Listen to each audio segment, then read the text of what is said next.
Right, this is going to be another episode of Summoning Insight. Do you know what, Monty? What's crazy is, are you ready for the joke? This is actually straight fire. Is in a way, I can't tell whether or not this is the dream, are you ready, of the 90s Republicans who wanted NAFTA. They wanted like trade agreements between all of the Americas. And you remember the original plan that all the conspiracy was that they were going to make it in a one continent, and it would have like, it would call, remember they were going to like get rid of the dollar was the thing, and it was going to be the Amero, and it would like be this currency. I can't tell whether they've succeeded or whether actually the enemies of America, the so-called, you know, terrorists of the war on terror, whose famous saying was, death to America, because which is it? Is North America dead in League of Legends? Even though, by the way, guys, North America invented League of Legends. Like, you had the home region the whole time. So I don't know how we've ended up in a world where, that's right, guys, as we watch right now, if people don't know, the news is, shall I tell you, I'm going to break the fourth wall here, right? Monty didn't guess, you stupid fox. He didn't just start randomly guessing about a year and a half out, like, what if they were like to combine like CBLOL and like, they'd be a bit specific. Like, here's what I don't get, Monty. They simultaneously think you don't know anything about the industry, but then they also don't credit you for what should be the craziest pull of all time. Like, didn't you say like a year and a half ago, 2 years ago now? It's quite a while ago you started on that topic, right? Because it was like the Super League era, so it was ages ago, man. It's not only that, they announced everything that I've been talking about at the same time. The movement to 3 splits, the additional international tournament as a result of the movement to 3 splits, and the merger of the Americas. I've been telling you guys all of these things for over a year at this point in time. I don't know what I can say to you guys anymore. It is crazy. The writing was definitely there on the wall the whole time. This has been behind the scenes, the subject of conversation forever. Guys, forever. You have to also think as well, Monty, like, I'm pretty sure as well, cynically, part of it was from Counter-Strike. Because you know this, famously, especially during the so-called pandemic, like, the joke became, for real, that we all used to say the dream final is any Brazilian team against Na'Vi, because then you just got, like, the 2 biggest viewer bases at the time was actually Russian language and fucking, like, Brazilians, basically. Whoever it might be. Didn't even have to be the best Brazilian team, by the way. Any Brazilian team playing would just get, like, the Gaules stream, and it would get all those viewership. So I actually feel like also part of it had to be looking at that, because that was one of the ways in CS that we sort of like re-injected the viewership base, as it was. We had a bunch of Brazilian teams. By the way, we had a fucking major in Brazil because of this, guys. Well, it's also, Thorin, been a huge factor in Valorant. In fact, if you look at the VCT Shanghai numbers, obviously part of it's going to be due to time zones, but Western viewership was actually way down for the Shanghai major. Now, Asian viewership was up, again, because of time zone, because Gen G won, etc. Korean viewership was up, etc. But a big part of that was that there wasn't a Brazilian team at this tournament, and therefore the Portuguese language streams weren't there, and that really took down Western viewership pretty substantially. And so we know that Riot is aware. Like, CBLOL is just more watched than LCS right now. That's just straight up true. We've been talking about that. But of course, Thorin, I was told by commissioner of the North American Conference. He actually just got himself demoted. Bad, isn't it? It's so bad, isn't it? I know. Commissioner of the North American Conference. What this is, this, guys, even though technically, obviously, this isn't like a bad announcement, it might be better. All I'm going to say is, technically, Mark Z, there is no LCS already. He's already destroyed it. He's actually, he's he was fucking Anakin Skywalker all along. You thought he was here to save you. He's destroyed the entire LCS. What are you talking about? It's gone now. It's over. I mean, spoiler, he didn't do any of this or have any say in any of this. Of course not. He just decided to take the poison chalice that was the commissionership of the LCS, that was one of the most cursed jobs in existence, and obviously was, because you don't get any power and you just have to message all of the garbage. I'll give him props though. He is doing a good job at like being the likable, exactly what he was hired for. He's actually killing it. Like, he's just being the likable face of potentially good or bad news and just messaging to people. I think he's doing a good, like, pretty sweet. He's tricked some plebs into thinking he's doing some, of course, Well, also, and where he does have power, which is like over some of the stuff on the broadcast, I think he has had good ideas. Like, live patch is kind of whatever to me. I don't think it really moved the needle, but certainly having the pre-recorded drafts was a great idea. He's made the broadcast feel a lot like snappier and more dynamic. Best of threes, big fan of that. So where he can do things, he's helping. But this just goes to show that you have such minimal amount of control over what Riot does, because they just realigned your entire league and made you commissioner over a conference and not even over a league anymore. It's just funny. By the way, I've got to get into a quick thing here because you've had to experience it, but everyone in league is now going to experience like why I was gaslit for 10 years. So you ready? You all naively think, you're all so naive. You all still think that the reason they harass me, Brazilian fans, is because I made that rude joke about them years ago. You all think that, don't you? Do you want to know what you don't know? You've got the cart before the horse. The real reason Brazilian fans hated on me, are you ready? Is because when their team was irrelevant, they used to have a team that was like, let's say like 9th best in the world, but they never like win best of threes over anyone. They got like a brand new lineup, which ended up being one of their best rosters ever. It was the roster that ended up winning the major. But in their first ever match on LAN with that roster, they lost 0-16, the largest score you can lose by in Counter-Strike. So after a brand new roster lost 0-16 and had never done anything before that, are you ready? Me and people like Richard Lewis had the audacity to predict they wouldn't beat, are you ready? Like the number 7 best team in the world, 6 best team in the world, the 5 best team, and the number 4 best team in the world, right? And then we accurately predicted they wouldn't be the best team in the world, but we were wrong on that one as well, because even if you're right, you're wrong in Brazilians' minds. So that was what got the original hit, was that we predicted against them to win a match. And so what happened was when the hit went to a fever pitch, like you're experiencing now, Monty, I'm not like other people. I have that like double indemnity shit. It's like, you know what, mate, if you're going to hit on me anyway, fuck it, bombs, I may as well do anything at this point in time. I'm already getting the punishment. I can say anything I want at this point. Fuck it, let's just go. Let's absolutely push the boat out. Because what is actually, even though you're saying it like as thinking it's like a rhetorical statement, Monty, what you don't get is I've never been American, but the go-to always was 9/11 jokes. Think about this for a second, guys. I'm being serious. If you don't know, supposedly they claim in Brazil it's actually like literally like a bit like America, but even more so. They claim it's actually literally like illegal to be racist against Brazilians. Like they say if you're in Brazil, you could actually have like a court case put against you if you said something disparaging about someone. I don't know if this is true. This is what they claim to me on the internet, right?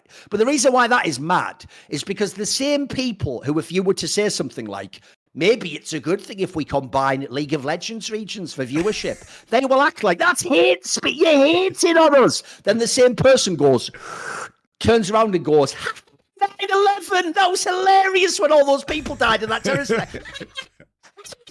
You're part of the same people that died in a horrific terrorist attack. And then you're supposed to go, wow, maybe I need to fix my relationship, my toxic relationship with the fans. Like, bro, they actually go, because the other angle, you know this as well. The other angle, which is boring as fuck in the modern day, by the way, is Brazilian fans do the ultimate have your cake and eat it, which is, are you ready? They go, ha, you queer. And then when you go, what the fuck? They go, but I'm not homophobic. So they simultaneously go, we don't hate gays, and they go, but you're probably gay. Ha ha! Look at this guy's naked dick. Do you like that? And then you go, because I always say this, what's the punchline?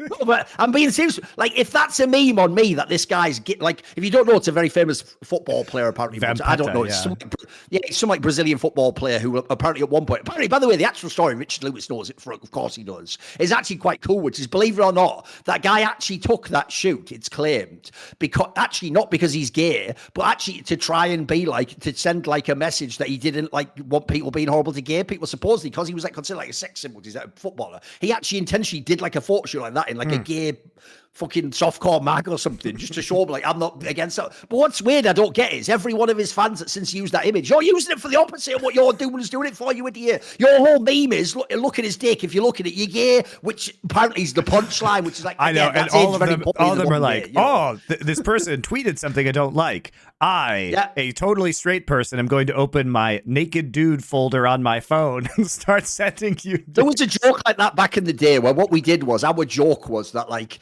as you're saying, the joke was it would be a picture of like, you know, Windows ME or whatever, you know, like one of those like UIs. And it was like every Brazilian fan's like gay naked man folder. It's like 98 gigabyte or whatever, you know. It was like the meme, you know, like CS is 2 gig and then that folder's like 98 gig of naked football picture. Because the other thing, you're right, they've got like every picture from that photo shoot, you know, they've got the one of him on like the net, they've got the one of him with the dick like that. The worst thing about it is this as well, Monty. When you people like me and Richard, it took me years before I stopped looking at replies. That is one of the images just like burned into my brain. Like if I see my life flash before me, so when that image just come out of like all the images. Look, and to be fair, the one of him, you know, lying on his side erotically is a very funny picture, and it is hilarious. Yes, Thorin, I will give the Brazilian fans some credit on this one. So over his crotch this time, they posted the image of like the no LCS symbol, like the logo with the red circle. It's better than seeing the dick. So yeah, fair enough. Okay. So I thought they actually did do a pretty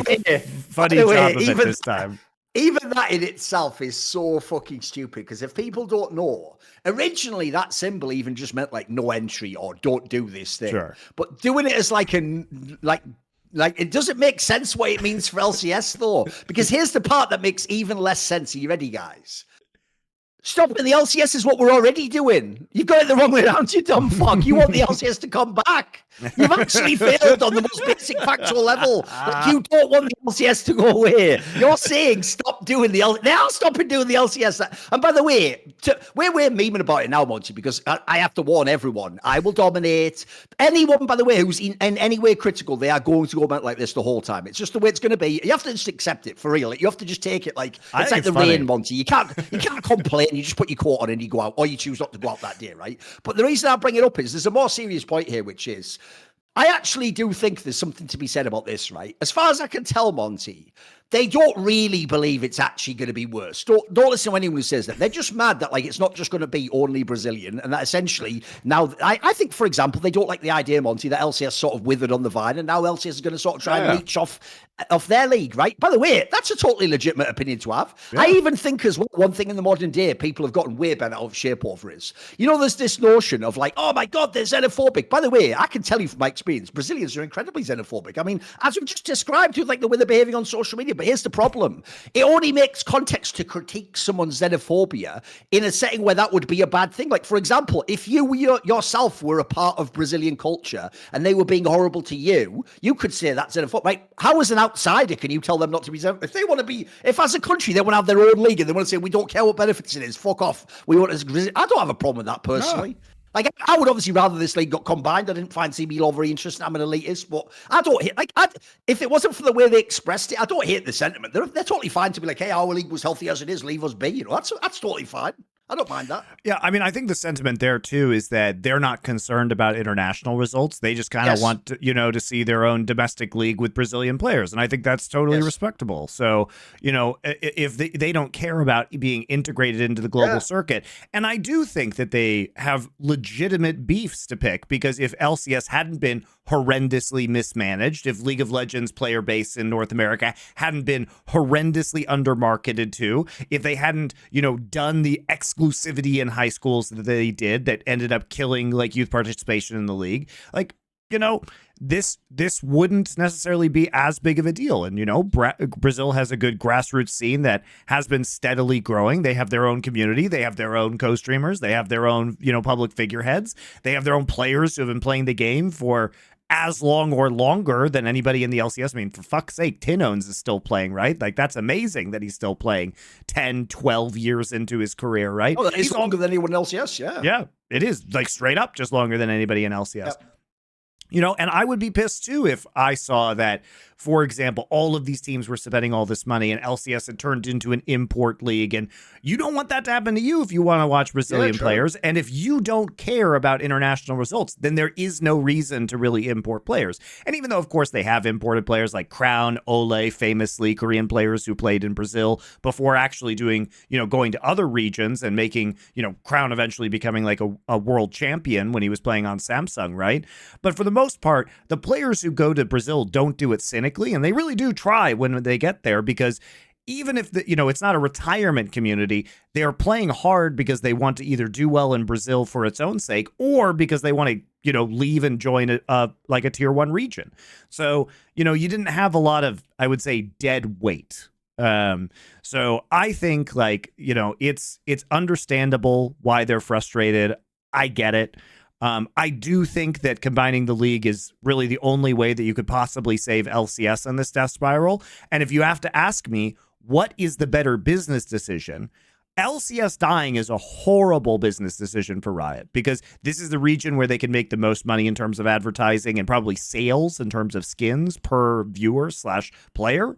So allowing this, it's also just embarrassing, right? It's way more embarrassing than CBLOL's viewership going down or Brazilian viewership going down.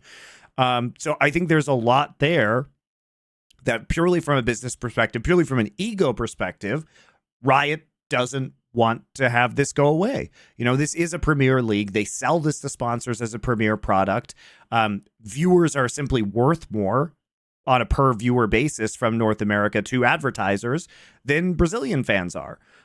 So, you know, I think it makes sense. And also what I find weird about this whole argument, Thorin, is that sure, they are allegedly trying to go down to 6 Brazilian teams from 4, right? Which is part of the anger, is that 4 teams are going to get cut, and these are native Brazilian teams, and they have fan bases in Brazil, even if they're not the Louds or Furias or maybe some of, you know, the other big teams that have existed there that have significant fan bases. Like, I can understand why you're getting frustrated about that. But here's the thing. It's all proposed. Apparently, Thor, I'm the only one who has ears to listen or eyes to read, because there is a very crucial load-bearing word that is uttered in the video and is in the article that they released on LOL Esports, which is that the Americas region is proposed right now. Now, if you look at the language for the APAC, the Pacific region, where they're killing VCS and they're combining it with PCS, LJL, and LCO, which is the Australian New Zealand League, that is happening. They say there specifically, we are creating a new league. And the difference, guys, is that CBLOL and LCS are franchised. So they can't just get rid of these teams. Remember the process for what happened when they tried to get rid of teams, or they offered buyouts to EG and Golden Guardians. What we know is they said, hey, do you want $6 million to fuck off and, you know, break your team participation agreement? And EG and Golden Guardians, and apparently almost 100 Thieves said yes. Okay? So when we talk about how this has to work, they need 4 CBLOL teams to leave, but they are in a contractual relationship with them right now, and they need 2 more LCS teams to leave. But this is going to create a very sticky situation, guys, because the thing about it is that why did EG and Golden Guardians leave? Okay, EG paid $30 million for their slot. Golden Guardians paid $10 million for their slot originally. So they took massive losses, obviously EG much greater than Golden Guardians on the way out, plus all of the money they had paid over the years when it came to salaries, everything to operate their teams. They just decided to cut their losses and get out, right? Because they didn't want to continuously, incur costs, and they thought, well, we can't sell this to anybody because nobody wants this asset. Okay, so, but the difference now is there's hope. There's hope, guys. So there's a few differences that are happening. Last year, the teams were all getting totally destroyed by Esports Winter, to the degree that Riot said, you know what, we're going to freeze your payments of franchise fees, because they didn't pay the $10 million up front. They've been paying it in installments. They said, you know what, we're going to freeze those for a while. They may have waived them entirely, I don't know, but they at least stalled them out. And the thing is, they were also doing the rev share last year, which was like, I don't know, around $1.5 million to each of the LCS teams. And they had to accelerate that payment because otherwise the teams may not have been able to pay their bills. Okay, you say, wow, that's a lot of money. Well, let's talk about this year, because here's something that people don't know, which is that when the new team participation agreement, and you saw the business announcement about this a couple of months ago, where all of a sudden they said, hey, we're not going to do rev share anymore. We're just going to do a stipend. Well, that stipend is $1 million more than the rev share from last year. Not like $1 million this year, as in they are now getting $2 to $2.5 million per team. So what does this mean, you might ask? Well, current LCS teams, if you are paying the league minimum of $75,000 per player, and you have a $2 million or $2.5 million payment from Riot, well, guys, all of a sudden it becomes really easy to pay your entire roster, all of your coaches, your managers, your housing costs, absolutely everything. And you know what? You're very profitable still, because there's a huge, huge difference between those minimum costs. And so if you're just paying league minimum salaries, you are rolling in it right now. So my question, Thorin, is who, if you are profitable and you see the future and you think, hey, this might work, I might want to be part of that, who wants to get rid of their slot now? You know what I mean? Like, why sell it? And if you do sell it, at what is the cost to Riot? right? And if you are paying a premium, if you're Riot, how do you ensure that only 2 teams take that payment? Because they had to offer the payment to everybody before. Maybe they don't now with the new team participation agreement. Maybe there is a buyout. Maybe in the new, I don't know, guys. Maybe in the new team participation agreement, there is a fixed buyout that says Riot can trigger this for X amount of dollars and just kick you out of the league. Maybe that happened. I don't know. But otherwise, it's going to be a really fine balancing act in order to make sure that you only get 2 teams to leave and not more than 2 teams to leave because you're offering $20 million or whatever for a slot, right? Plus, you have the problem with CBLOL. Their slots only cost $800,000. They didn't cost $10 million or $12 million. So how do you pay them out? Do the Southern Conference teams get smaller stipends, Thorin, than the Northern Conference teams? Like if you're in Brazil, do you just get a stipend of $200,000? This is actually something I want to talk about. I actually do think we need to talk about some of the logistics because some of that isn't explained and I don't understand it. So first of all, it's actually not, as far as I can tell, Monty, as sexy a story as we initially thought. It's not that you actually did just combine all the teams and we got one mega, like America's Super League. Like, first of all, if you look at the conferences look like LCS plus a little bit and then like fucking CBLOL plus some LLA, right? Isn't it like sort of like split into so like what happens, guys, is basically the conferences are the Northern Conference, the Kingdom of Mark Z, is 6 LCS teams proposed again, 1 LLA team, and they're adding a guest slot. And what this is guest, isn't it implied that's like an NACL qualifier? NACL qualifier team. So basically what this just to give that up and down like scenario, right? If you guys aren't familiar with how they run Valorant, what they do in Valorant is they didn't sell franchise slot. They said, you can apply for partnership. They select partner teams who they can kick out at any time, and they give them $1.5 million or so, I think. $1.5 million, something like that. And then they have slots that you can basically, from tier 2, go up to. And you can only, if you actually win one of those slots, and you're a guest, you can actually only stay there for 2 years before you're automatically removed and put back down to tier 2, and you have to win your way back up again. So this is interesting because, you think, oh, well, G2 is like a big team. Well, they failed to get, because of the drama with Carlos, they failed to get their partnership slot. But they still put together a team. They still ran it through the Americas tier 2 league. They got into one of these guest spots, and now they just, what did they place? Top 3? 3rd place at one of the better teams, yeah. Yeah, I think they placed top 3 at the latest VCT international event. So even though they're not a partner team, they are a guest team. So I imagine they're trying to replicate this system, Thorin, where it encourages, and I think it's good, right? It encourages both the bottom of the LCS teams who are guaranteed spots to at least be competitive, and it allows other brands or teams to come into tier 2 and try and fight their way into tier 1. So well, the joke is we know because of our time with the Flashpoint project, like actually a nuanced point people might miss is you might think, well, that's unfair. What if I do really well in the league and then I get kicked out after 2 years? Yeah, we did point out you didn't have to buy in. Like we did the same thing in Flashpoint. We had like an open qualifier spot that came in and they actually ended up coming 3rd in the league. Actually, it was 3rd the first season. And then we didn't invite them back, but they could have come through the same open qualifier. And when people were like, what the hell? They came 3rd. You didn't invite them back. Like, yeah, the other teams had to buy in for like $2 million. Like they are welcome to again come through an open quad, because essentially what Monty's inferring here is the reason why this is actually a good thing is, even though, look, you could actually say it's unfair to the teams that are in the league. They have to pay a slot and then this guy just gets to beat in their league, but that's how you make it fair. After 2 years you get kicked out, but in the meantime you can benefit from being a sponsored team in the LCS too. You can compete against them. I actually think it's a very fair compromise. What I want to ask you was this though, Monty. This is where actually just reading makes you the fucking one-eyed king in the kingdom of the blind men of esports. Because what's mad is, of all the things to get mad about, Monty, everyone's missed what I think is the funniest one, which is, they have this whole thing. By the way, this is why Riot is terrible at announcements. You wouldn't drop all this at once. Like, why drop the Brazilian thing at the same time as the new international tournament? By the way, new international tournament should be headline, like front page. You wake up, there's a 3rd international tournament in league. If you don't know, by the way, guys, it's basically going to be like the old MSI. It's going to be like one top team from each region. Here's here's what's hilarious that no one's thought about, Monty.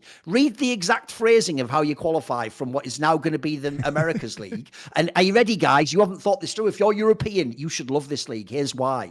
Because this is the chance for the funniest thing of all time. The LLA team could just take their fucking spot, guys. What if NA isn't even at the international tournament? What if in the first one some CBLOL or LLA team fucks around and actually takes the slot? That will actually be fucking top cap. Oh, Thorin. That can happen. If you look at the way it says cross, like conference players going to decide the slot, there's only going to be one team goes, so it'll be very interesting, mate. Thorin, with this format for the international events for Worlds, you could have 0 LCS teams at Worlds. That's a possibility, because if the LLA team in the Northern Conference, or let's say the guest team that isn't North American, right?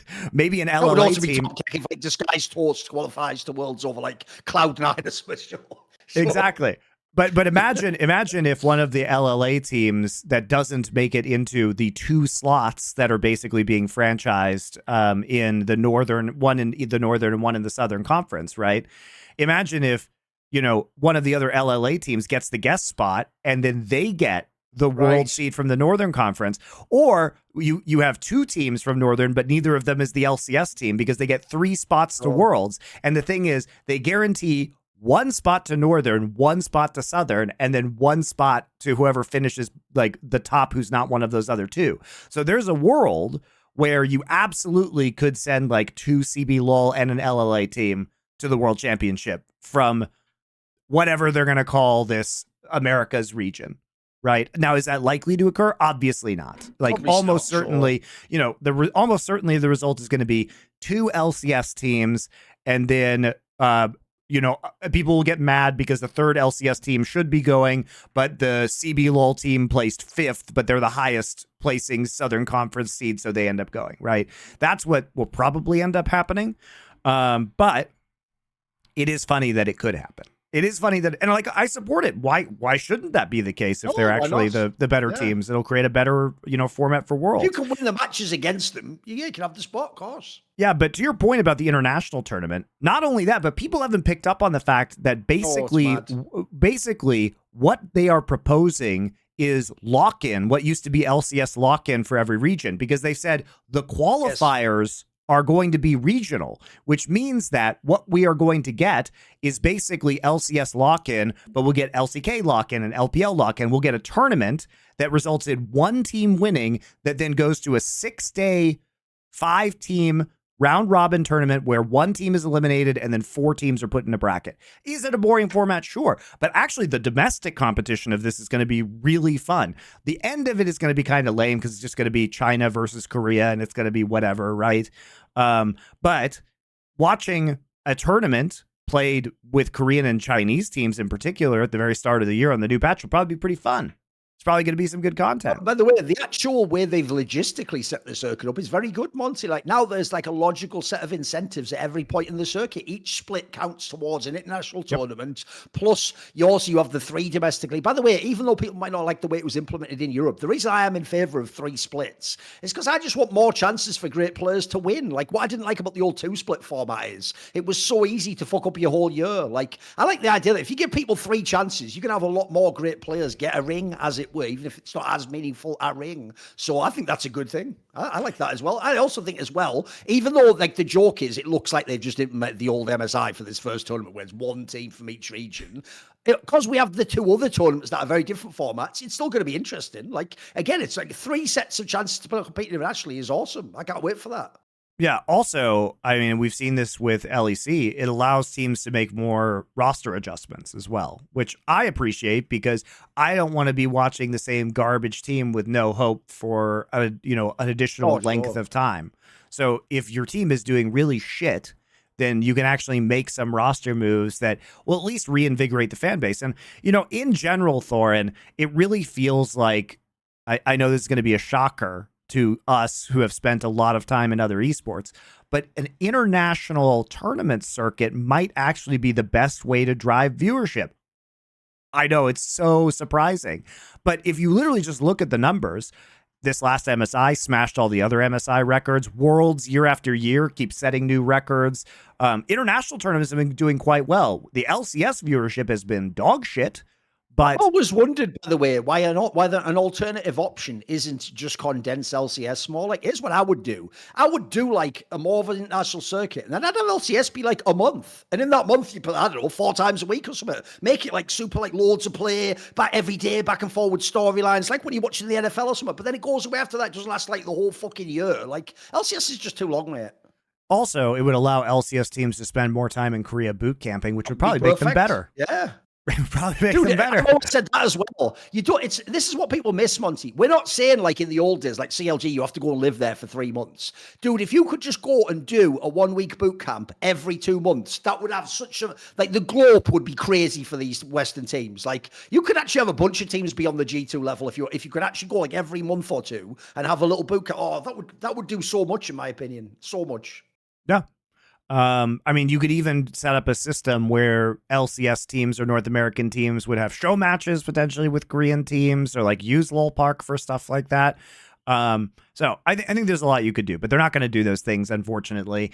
They locked themselves into this prison of, regional leagues and franchising because they are terrible at designing an esport, basically.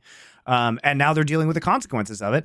And, it was all going great when League was very popular in America and it had viewership and all of the biggest streamers were professional League players. But when that went away, they didn't actually have any fallback plan or a good circuit to continue to tap into, fan interest, basically.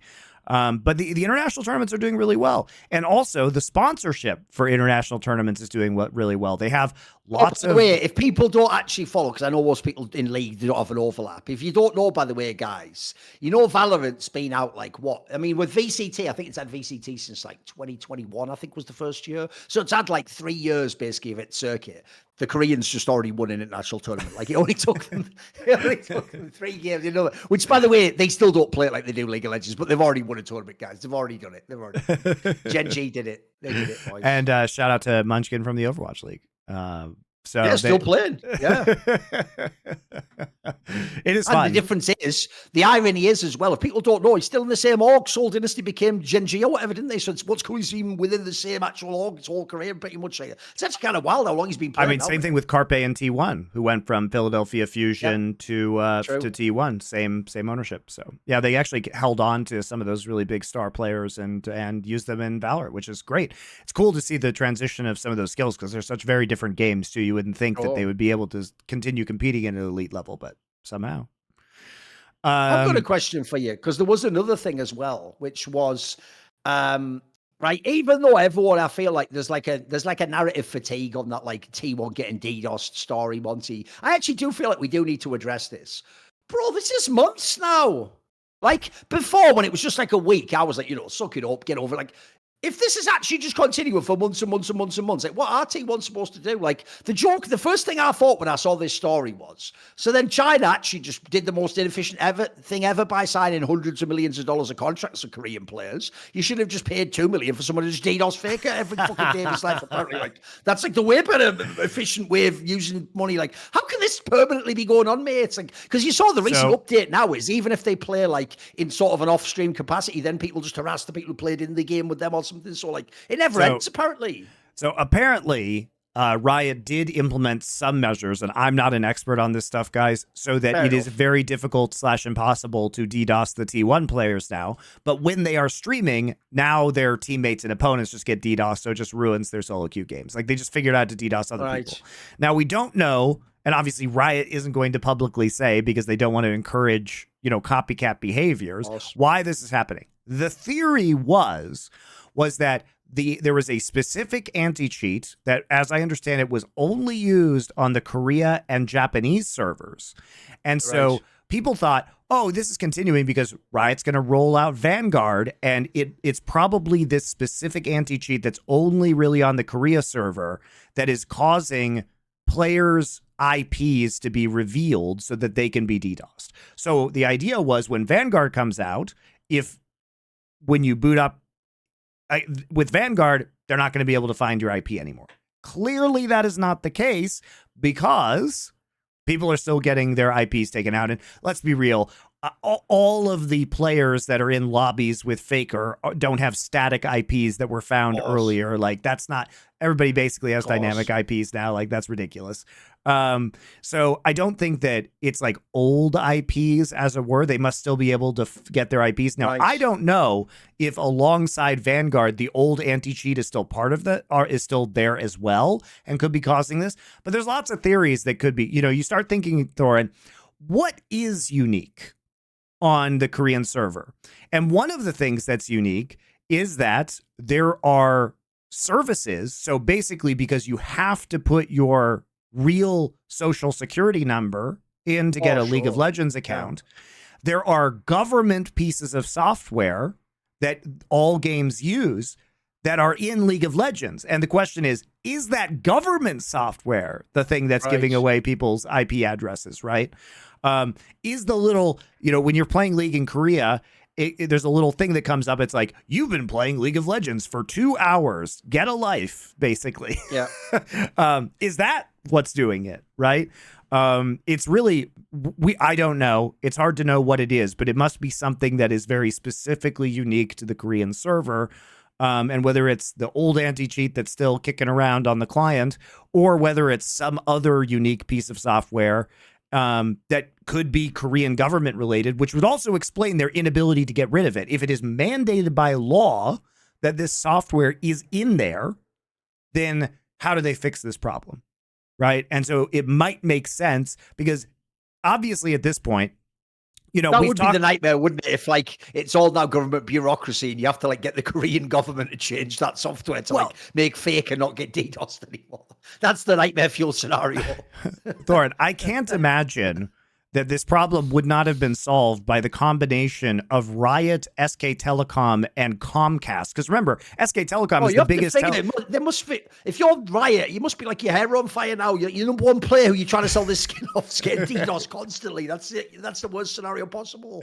Yeah. And also, like, I mean, just think about who owns T1. SK Telecom, which is the largest telecom company in Korea, and Comcast from America. Surely they must have network engineers that they're trying to get to fix this problem. They probably have some of the best network engineers in the whole fucking world.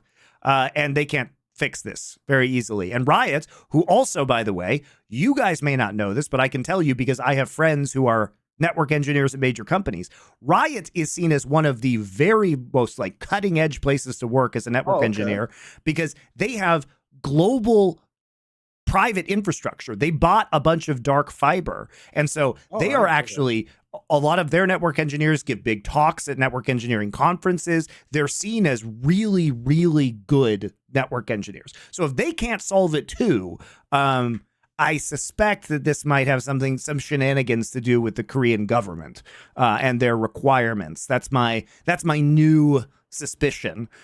Because I would have thought that the combination of these three companies is basically like the holy trinity of fix your network issue.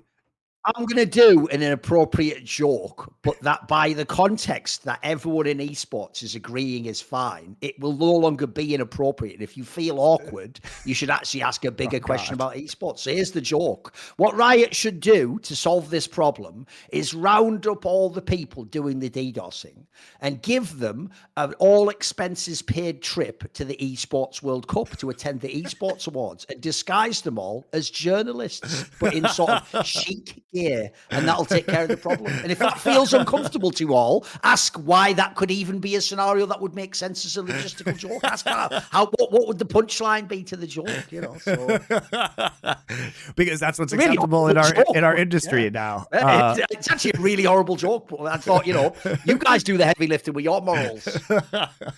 And we will be doing content about, you know, all of that stuff later this week on the Four Horsemen, guys. So don't worry, we'll be there. I also have one more that's just for you, though, Monty, which goes like this. The other thing that I find really just fucking, like, it's just too on the nose, Monty, is bearing in mind right now the topic of the Saudis and what do they even exist? What are they doing? And what might they be doing that we're not talking about? Has almost become Lovecraftian, hasn't it? It's like to even engage with that horror changes you forever, and suddenly you're the man madman, like, no, we've got to get out there. We can't allow this to happen. And everyone's like, whoa, he seems a bit crazy. Whoa, calm him down, bro. You know, like this, we can all talk about this. All I'm going to say is this, Monty. Even the name Khashoggi sounds like some Lovecraftian fucking entity. It does, actually. Khashoggian depths or something, you know, like the swamps of Khashoggi. It even sounds like that, mate. It sounds like to even engage with this topic makes you go mad. Yeah, like Yogg-Sothoth or whatever. Yeah, exactly. Shoggoth and Yogg-Saron. Just sounds too on the nose, doesn't it? It's too on the nose, man. What a world. Because, by the way, if people don't know, that's like, I know it's not as big a League of Legends thing, but it's worth pointing out because if people don't know, I actually do think, in a fucked up way, Monty, I'm actually really happy that Esports Award thing has now partnered. If people don't know, they've said for the next 3 years they're partnering with the Saudis and the Esports World Cup, etc. And they're going to basically, like, it's implied they're going to have events in Riyadh, etc., and do sort of stuff over there. Now, the reason why that is actually mad is because every other scenario, Monty, where you bring up stuff like what they do to women, gay rights, like what are they doing with people on social media, if you bring all that up to some people, it's just like, yeah, but that's like other things they're doing in their country. This one is so fucking perfect that it just shows esports has zero backbone. You're actually letting the organization that we've all agreed is the consensus to award best journalist be literally partnered with people who have killed journalists. Like, that one is so fucking insanely, like, on the nose. It's mental, mate. Well, like, the idea you would even announce it that way is so bonkers to me. Like, I would have gone out my way to, like, stay clear of all that shit. It's like, it's so wild, mate. Well, especially when people who have won Esports Journalist of the Year, in fact, some of them multiple times, have been openly critical of the Saudis, which means that they are hasn't almost everyone who's won been critical at this point. Yeah. Basically, because turns out journalists like journalism and don't like it when other journalists are murdered and assassinated in another country in a Saudi embassy. And so most of the journalists were already up in arms about this. And so now you expect these people to go to Saudi Arabia where they might be in actual legitimate physical danger. Sure. To go collect an award. Okay. I mean, the mind boggles, right? So I don't know what they're going to do. And like, obviously they also can't, if they give one of those journalists awards, what do you think those journalists are going to say in their acceptance speech? That's the dumbest part. Video call. Right, think about this. So immediately you've absolutely fucked the whole heritage of the award, right? I don't know if you know this, Monty, but I've always thought personally, I like, for example, since I don't do classical investigative journalism most of the time, I use those tools, but it's not my stats, it's not my output is to do that kind of content. I actually never would ever predict I would win a Journalist of the Year award, right? I actually personally think they just did that because if you ever go and look, the first winner was Richard Lewis, then they gave it to me, then they gave it to Richard Lewis again, right? So, or maybe it was Jacob Wolf after me, but they went back to Richard after that. So the point is, I always thought, well, the real reason they give it to Richard because he's the best journalist. The reason you give it to me is to help establish, like, you know, I'm an OG, I'm also one of the biggest tenured names, I have credibility, it's blah, blah, blah. You do it to sort of give the event some sheen, right? Here's what's so stupid. One, now, logically, you can never have Richard Lewis win again because his main bugbear right now is the people you've partnered with. So logically, he can't win again. So here's how you fuck the award completely. Because the person who gave the award the most cachet either now A, can't win, and if he can't, you'll just think, well, whoever won, you might not have won because Richard Lewis would have won. Or even worse, if you were to give him it and not be corrupt, he'll turn it down and throw it back in your face. You can't win. Like, as you say, Monty, the problem you've done, which is fucked, is this. Any journalist who wins now is almost, from their peers at least, obliged to turn the award down and say, I can't accept it on good conscience, blah, blah, blah. In fact, to even say yes, that you've won the award almost makes you a piece of shit. Not entirely. You can't be quite as fast. Like, if someone's very young, I wouldn't blame him in some senses. But I do think you've sort of made that award a poison chalice now. You fucked, like in this point in time. I mean, my question is, will they even have that award? Will they even give that award out anymore? I actually think, unironically, like, even though you can't really admit that this is the problem, I think just for the sake of decency, you shouldn't have the award, mate. Just make it player awards and team. If you know that the people you're partnered with have killed a journalist, just don't do the award. You know what I mean? Even if it's awkward and people are like, where's the journalist of the year award? Just let it go. Just let it go. I actually think that would be better than just, like I say, some sort of weird bad faith one where either you can't win if you were critical of the regime, which is nearly all the good journalists. Like, people don't know, it's not just me. So me, Richard Lewis, Kevin Hitt spoke. I think even Jacob Wolf said the odd thing against him. Like, oh, he has a lot, actually. There's almost no one. I'm trying to think it was even one. Like, what? Ashley Can't, well, we know she won't say anything. Emily just isn't that sort of person anyway. There's almost no one left. Like, there's no one can speak against this award who can win it at least. James Fudge also has been very outspoken. He hasn't won it yet, but the joke is he's never going to win it now, is he? So, I think he was like, certainly a strong candidate for it this year. He would have been on the line. Yeah, he was on the line. So, I don't know. It's distressing, to say the least. But we will get into all of this on the Four Horsemen. But yeah, to circle back to the DDoSing stuff, like, I don't know what can be done at this point in time. Like, but it is, it's getting to the point with T1 where how can we legitimately expect them to actually compete? If you guys know what I mean, like, how much can their practice be disrupted? And certainly their scrims are not being disrupted, it sounds like, anymore. But solo queue is a valuable part of practice, and they can solo queue, but they would have to do it on hidden accounts because, guys, remember that you can just go to op.gg, and if they're using an account, you can find out who's in that game and DDoS them even when they're not on stream. So if it's true that all you need is the player ID to get their IP address, then you can continue to harass them. So basically, they have to then solo queue on like hidden accounts or like secret accounts or whatever. And it's just a giant pain in the ass. So I don't know. It sounds pretty bad, guys. And it's like, I'm very sympathetic to T1 in this scenario because I don't really see how they can prepare for a league as competitive as the LCK if this is going to be a constant problem for them.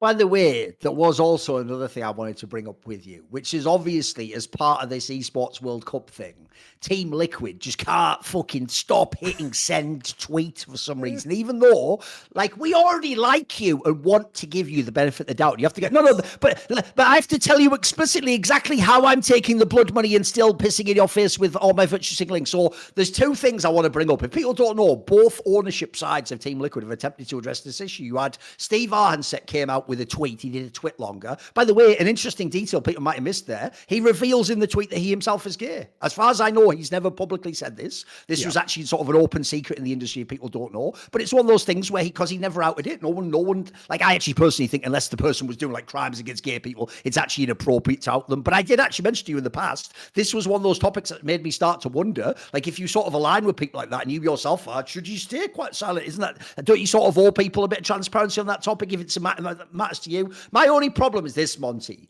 is the way he put it in there, like just halfway through, it just sort of says, as a gay man, then it says this, right? Is it does feel a little bit cheap. Like, it feels like you revealed that to sort of ride the wave of goodwill that you've revealed this information to put down the fact that you're doing something dodgy. Like, if people don't know, there was a famous example like this, which is actually very relevant because this guy just came back recently. So do you know, years and years ago, there was this case against Kevin Spacey, famously, right, where what happened was, like, people were doing actual legal proceedings against him, saying he'd done like inappropriate things. Yes. And what he did at the time, this is obviously very different. I'm not claiming Steve Arhansett, so I'm saying he works with the Saudis, which is what I'm considering inappropriate, right? What he did was, when he first addressed it, Monty, he did a similar thing. Instead of addressing it like, hey, there's claims against me, they're false, they're very damaging. What he did was he explained it all, but then he actually made it a story about it, revealing that Kevin Spacey himself is gay. He actually said, I choose to live my life as a gay man or something. And the way he wrote that, though, was like he wrote it sort of at the end of the statement, as if as you were reading through the wrongdoing, he was supposed to at the end go, but it's kind of like a cool pivot. Props to him, though, for coming out as gay. But it was like, yeah, but you were addressing a really fucked up thing, mate. Like, that's not really, first of all, the moment. And then also, aren't you trying to kind of like get props for something that's in a way leading into something bad? So one, it seemed a bit cynical to do it like that, because you are also saying basically like, but I'm still working with the Saudis anyway.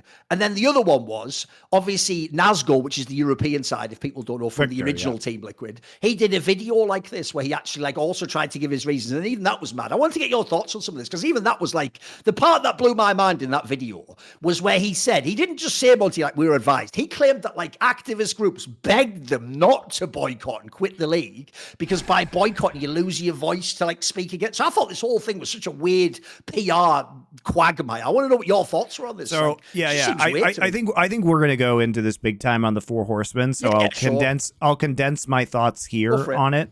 Like, first off, I think as far as the Steve things go, he just is a private guy, and I think like he doesn't want to make that like a centerpiece of, you know, Team Liquid or his, you know, he actually isn't that. I mean, he does interviews and stuff, but he's not that forward facing, I would say, as a personality. And so I think he just doesn't want people in his personal shit, which is why he didn't mention. But it is obviously relevant to him because he has been to Saudi Arabia, and I think, you know, he has said that he took trips there to kind of see what that experience like was for him, who would be one of these people potentially at risk from being there. So I do think it was you know, relevant to what he was saying. As for Victor stuff, I mean, what's frustrating to me, Thorin, is I really like Victor, you know, and honestly, I will say that Victor has been one of the most ethical people, especially in ownership in the esports industry. Like, he really does try and do right by people and listen and like take very, you know, careful consideration of things. And so it makes me sad when he does this, because I don't want him to be the villain, because I know he is like a very like honorable person. And so I don't want him to like tank all this aggro or seem like he's the disingenuous one, because that has not been my experience with him over, you know, over a decade in esports, right? You know what I mean? Like, he also just doesn't appear very often, but I think most people behind the scenes trust Victor and his integrity to a pretty high degree.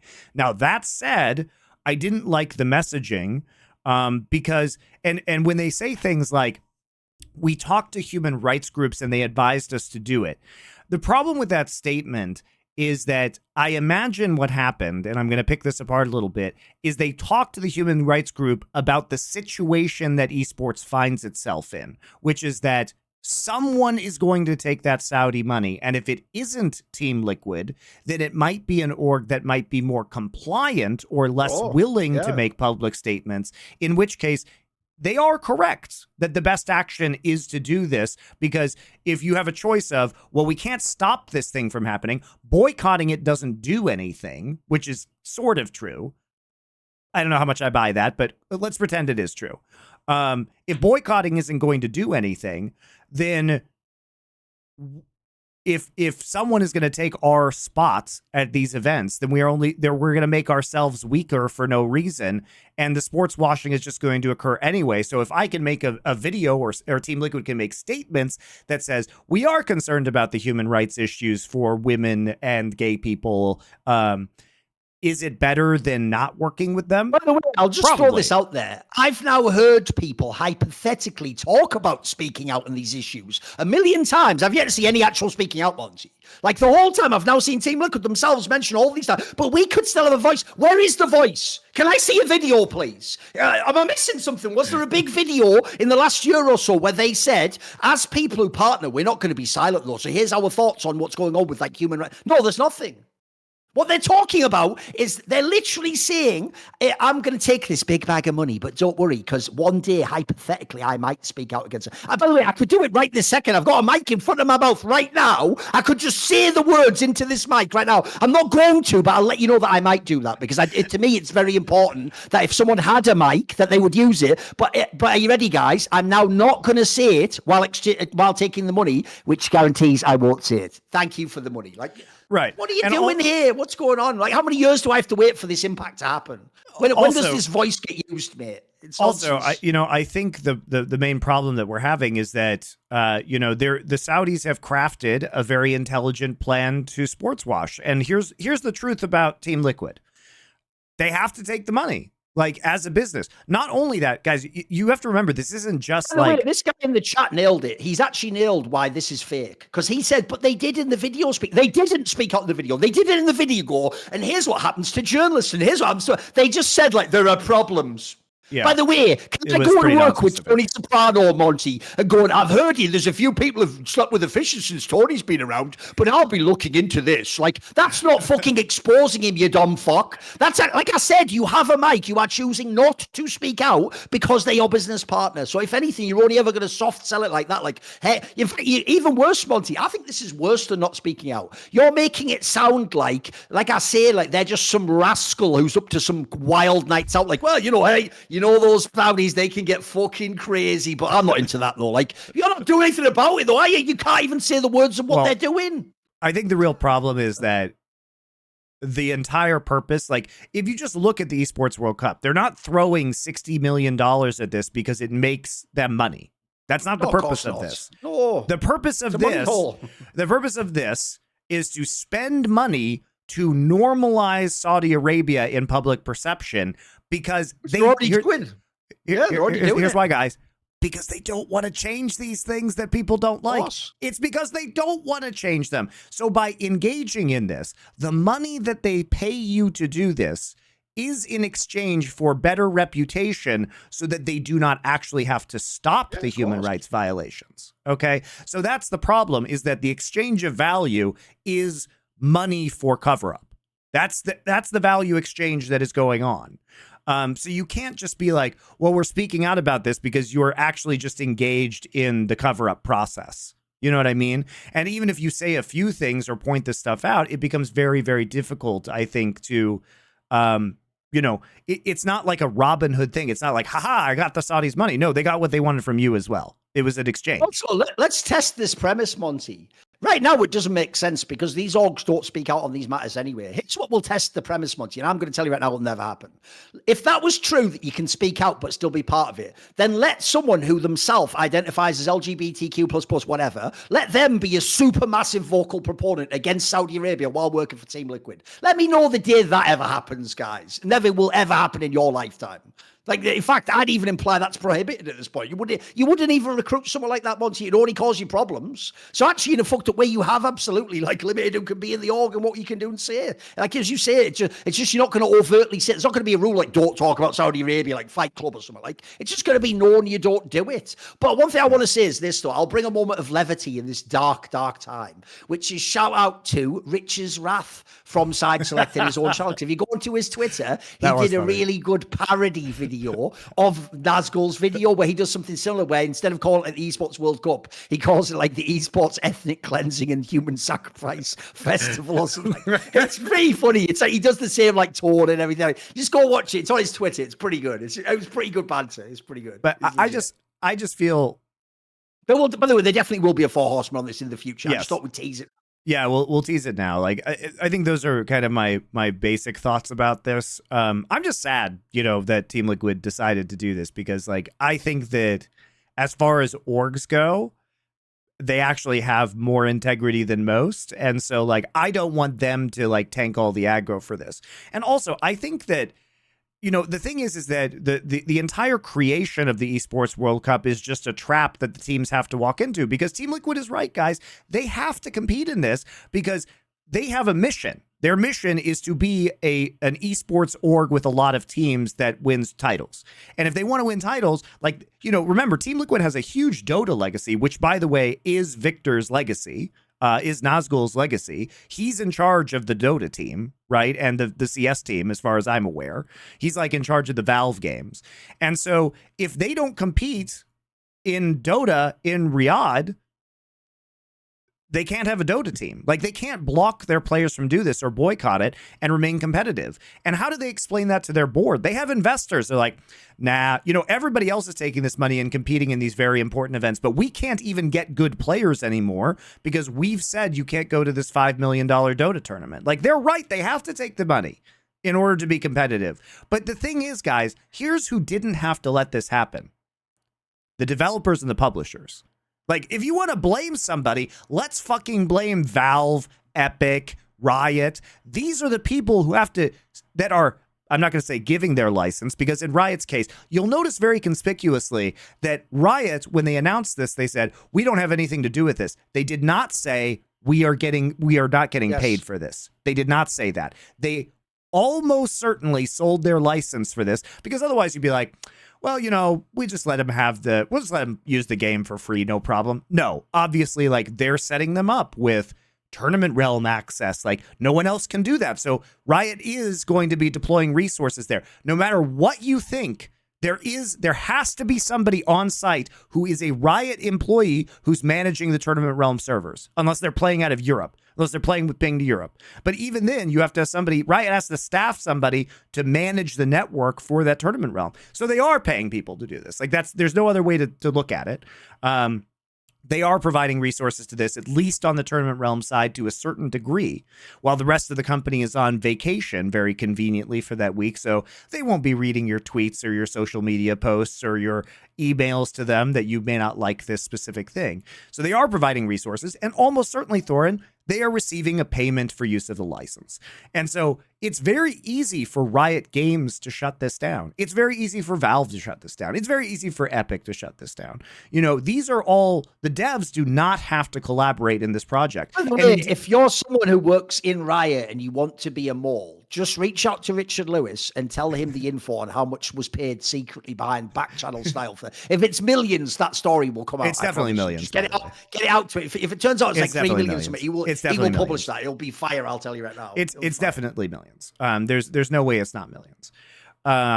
So you know, this is it's not great what's going on, but frankly, it's a lot easier for the developers to all talk to each other and agree that this isn't okay and get a boycott. But here's the thing. All of the developers see a business opportunity here, which is as follows. Well, the Saudis, we love esports. It's a great marketing effort for us. That's why Riot's like, that's why we created Valorant esports after the massive marketing success that made us hundreds of millions, maybe billions of dollars, right? Because they spend hundreds of millions of dollars on esports a year, and they must be seeing some sort of return. Otherwise, why would they do it for Valorant? Doesn't make any sense. So they're seeing an opportunity. Hey, what if we could get the Saudis to pay for all of our esports on a long enough timeline? Ooh, then we would just make all that money with no cost. Ooh, or we might even make money because we sell them the license, right? And they run it for us for free, and they have to do whatever marketing we want because it's part of the contract. So all of them are just salivating over this right now, which is offloading marketing costs and just seeing only money on the other side. So why would they do anything? And as for the teams have to compete. This is just going to become a bigger and bigger thing because, Thorin, what happens if you boycott this and then LCS is eventually run by ESL? Do you just leave LCS? You know what I mean? What happens if LEC is run by ESL? I will say, by the way, one thing that I find actually mad is people who are doing this thing where they this is one thing I actually think is really weird, is there's people like you're implying there by that metaphor. They're acting like this is like, I'll give you an analogy. They're acting like this is like one of those like zombie TV shows, Monty. You know, the zombie infection is spread out and they're just trying to get to the outskirts as much as they can. It's like a fucking PUBG. You're trying to get to the edge of the circle, right? They don't realize the choice is you have to make this choice today. Are you going to be involved at all? If the answer is no, you might eventually just not be in esports. Like the circle might just expand to the point you just can't be in the scene anymore. Or you might have to be like me. You might have to be a guy who just does everything through fans. Like I'm going to do my Substack. I have this company, obviously, in theory, people invest in. But aside from that, I do everything through my own personal brand. Like that just means I have to accept I'll probably be smaller. One day I probably could never work a CS event in 5 years from now if they all get bought up, etc. But I do feel as though people are ignoring that part, Monty. Because as you say, like I actually think, for example, the stupidest statement anyone made in the Saudi shit was Twists from Team Liquid, where he had an offer to go to the Falcons team, Monty, when they were trying to make like the Nico bonds, like a super team. And he didn't just not go. He went out of his way publicly to say that like he didn't want to be involved with like any of that shit, implying, by the way, the Saudi thinks, if people don't know, his girlfriend's German. I think it's pretty clear they all flex like the LGBTQ type stuff, you know. The reason why that is mad, Monty, is as you're saying, he hasn't thought through what can happen. Like I can tell you from football right now in Europe, like it's all getting bought up. Like like almost no one says golf is entirely owned by the Saudis now. The pro golf circuit is just 100% Saudi owned. If you wait 5 or 10 years, there won't be a choice. So what I don't get about why he's made that statement is he hasn't thought through, Monty, how far this can go. He thinks it's just Falcons is going to be owned by them. Think through what we've already got, guys. So they already own ESL Faceit Group. Now, if you don't know on Counter-Strike, that's not only the #1 Counter-Strike tournament operator, but Faceit is where everyone semi-competitive and pro players play. That's where they play. The platform that you play on from They all play there. So you've already completely captured where the players play semi-competitively and competitively. As in, think of it through, guys. You can't even be a pro who doesn't go to Falcons or work in ESL. You'd still be playing on Faceit. You're still supporting their system. Then let's go further. They now have the awards show. So now whoever wins awards is going to be inferred. By the way, you think they won't ever pull strings on that? The joke of this is, guys, ESL themselves were terrible at pulling strings to stop people from winning awards. What do you think? By the way, it was even inferred the awards themselves didn't give it to giant streamers who didn't attend the event. They just, like, the joke was, it was inferred that if you're some twats like that Moist Critical, they go, hey, you want to come to the awards? Maybe we can arrange you a fight. And then you go like, I think I'm busy on that month. Magically, the Ludwig guy wins instead. And you're like, what the hell? I thought you invited me. And they just did. They played the game of never quite telling you explicitly who'd won. So already, right, if they have bias like that, you think if you're a pro player who speaks out against the Saudis, you're going to win Player of the Year? It'd be too easy to make you not win, mate. All you have to do is, he's third, bizarrely. Remember, those are subjective awards anyway, aren't they? Then add in, they already have some teams like Falcons. It's already inferred, by the way, through sponsorship, they can get into any team they want. That's the thing people don't know. What football showed, Monty, is they don't have to buy your team outright. They can just put a sponsored company that, like, just injects the money into your team as much as they want, and then that just, like, you know, you have like a business relationship instead of them owning you, a la ES Force back in the day with Navi, if people don't know. And then finally, I'll just throw this in there, through actually Faceit, well, Simple in CS, the biggest name in Counter-Strike, just launched a service. It's like a sort of like an academy, basically. You sort of learn how to play like Simple. That's directly partnered with Faceit, who's owned by EFG. So, like, they've got some of the biggest players, teams, the awards, and the tournament organizer. Mate, that's before they've even bought anything else. And they've got Esports World Cup. Like, they're buying up the whole fucking circuit. So, yeah, the idea you can just escape it all, that's so bizarre to me. Like, you're going to have to, on some level, everyone's going to have to either leave or in some level interface with the Saudis. It's just going to happen. Just the world we're in now, mate. Well, and also, like, you know, I don't begrudge people who, you know, who want to go cast this event. You know, my problem was never with people who wanted to go cast this event. It was the hypocrisy of people using virtue signaling on social media and then taking money directly from the Saudi government, right? And here's the thing. If you're a caster in a game, maybe you're in a game where ESL controls the entire circuit right now, like, you know, Overwatch, for example, or they control most of Counter-Strike. They control most of Dota now as well. How are you supposed to exist in these ecosystems as a commentator without taking this money? And especially because, guys, obviously the biggest payday is to go to Riyadh for the Esports World Cup, because the long-term plan has to be to turn this into the world championship of as many games as possible. That has to be the goal, right? Like, obviously, this is a tourism play for them. It is a PR play. They want the biggest money and the biggest events to happen in Riyadh. That is the goal, right? And so if that's the case, then what are you going to do? In a few years, when it's the most important event on your esports calendar, are you just supposed to not go to that? Are you supposed to not take the outrageous day rates that they pay people to go to these events? What happens, Thorin, if you're an up-and-coming caster, right? It's easy for an established caster to maybe turn this down, but it's an entertainment industry. What if you don't have any way to make a break in besides this? I don't fault you for going to this, but please, for the love of God, don't just start virtue signaling on Twitter afterwards and taking a holier-than-thou attitude against other people, or using your social media to slam people for their own ethical mistakes while you are engaged in the sports washing. I understand why people will take this. I've been very forward. I took Saudi Arabian money, guys. I was a consultant for Faceit after their purchase. Now, I will say that I signed that contract before I knew that that purchase had taken place. So it wasn't really intentional that I did it, but I did see out the end of my contract and I did get paid by an entity that was owned by Saudi Arabia. Okay. And so I don't want to go on some sort of witch hunt on Twitter or on social media if it's not necessary. But if you have been attacking other people for their beliefs in the past, then I think you definitely deserve to be attacked for this now. Tell you an obvious one. If you haven't engaged in that, then who cares? So obviously everyone knows the Carlos one. I won't do that one again. It's been done a million times. I'll give you an even better one. You remember, Monty? It was only something like a year ago or something like that. Nick Merckx guy who's like a massive streamer in COD made a comment where he said something like, leave our kids alone. And it was inferred it was to do with like pride type celebrations or something like that. And he was sort of like one of those people who's concerned that, like, you know, they're trying to influence kids or something, right? Just for saying a tweet like, we leave our kids alone or something. Loads of people, by the way, including people I like Pocket, all attacked this motherfucker. They were like, how dare skin from the game. They took his skin out of the game. How hateful. Right, well, I'm sorry, Pocket. You can now never work with the Saudis, mate, because logically they do way worse things than tweets, mate. What do they do to gay people? But no, people like that, I don't know if Pocket himself is, but if he works in Overwatch, he's going to have to, isn't he? So I don't know what's going on with that one. So, and there's another thing, by the way. Right now, there are certain games that aren't at all working for the Saudis, but again, you don't know the future. You can't know what will happen to your game in 3 years. Maybe your developer decides, I want to pull back some of this money. Maybe the Saudis will white label it for me. That's the part, actually, I think everyone's missing, Monty, is that the success of ESL Face It Group, plus some of these initial properties they've bought, might be how they just convince everyone. It's like proof of concept. Maybe they white, as you say, maybe eventually they white label every game. And the joke is we actually do get a unified Esports World Championship. It's just the Esports World Cup. Maybe that's eventually what happens with the circuit, right? It's not like it's implausible. At this point, if they're willing to put enough money in, and by the way, it could also work on some level. Like, if you have enough events in that region, it is going to become something of, even though we joked like a mecca of esports, it's going to become a hub.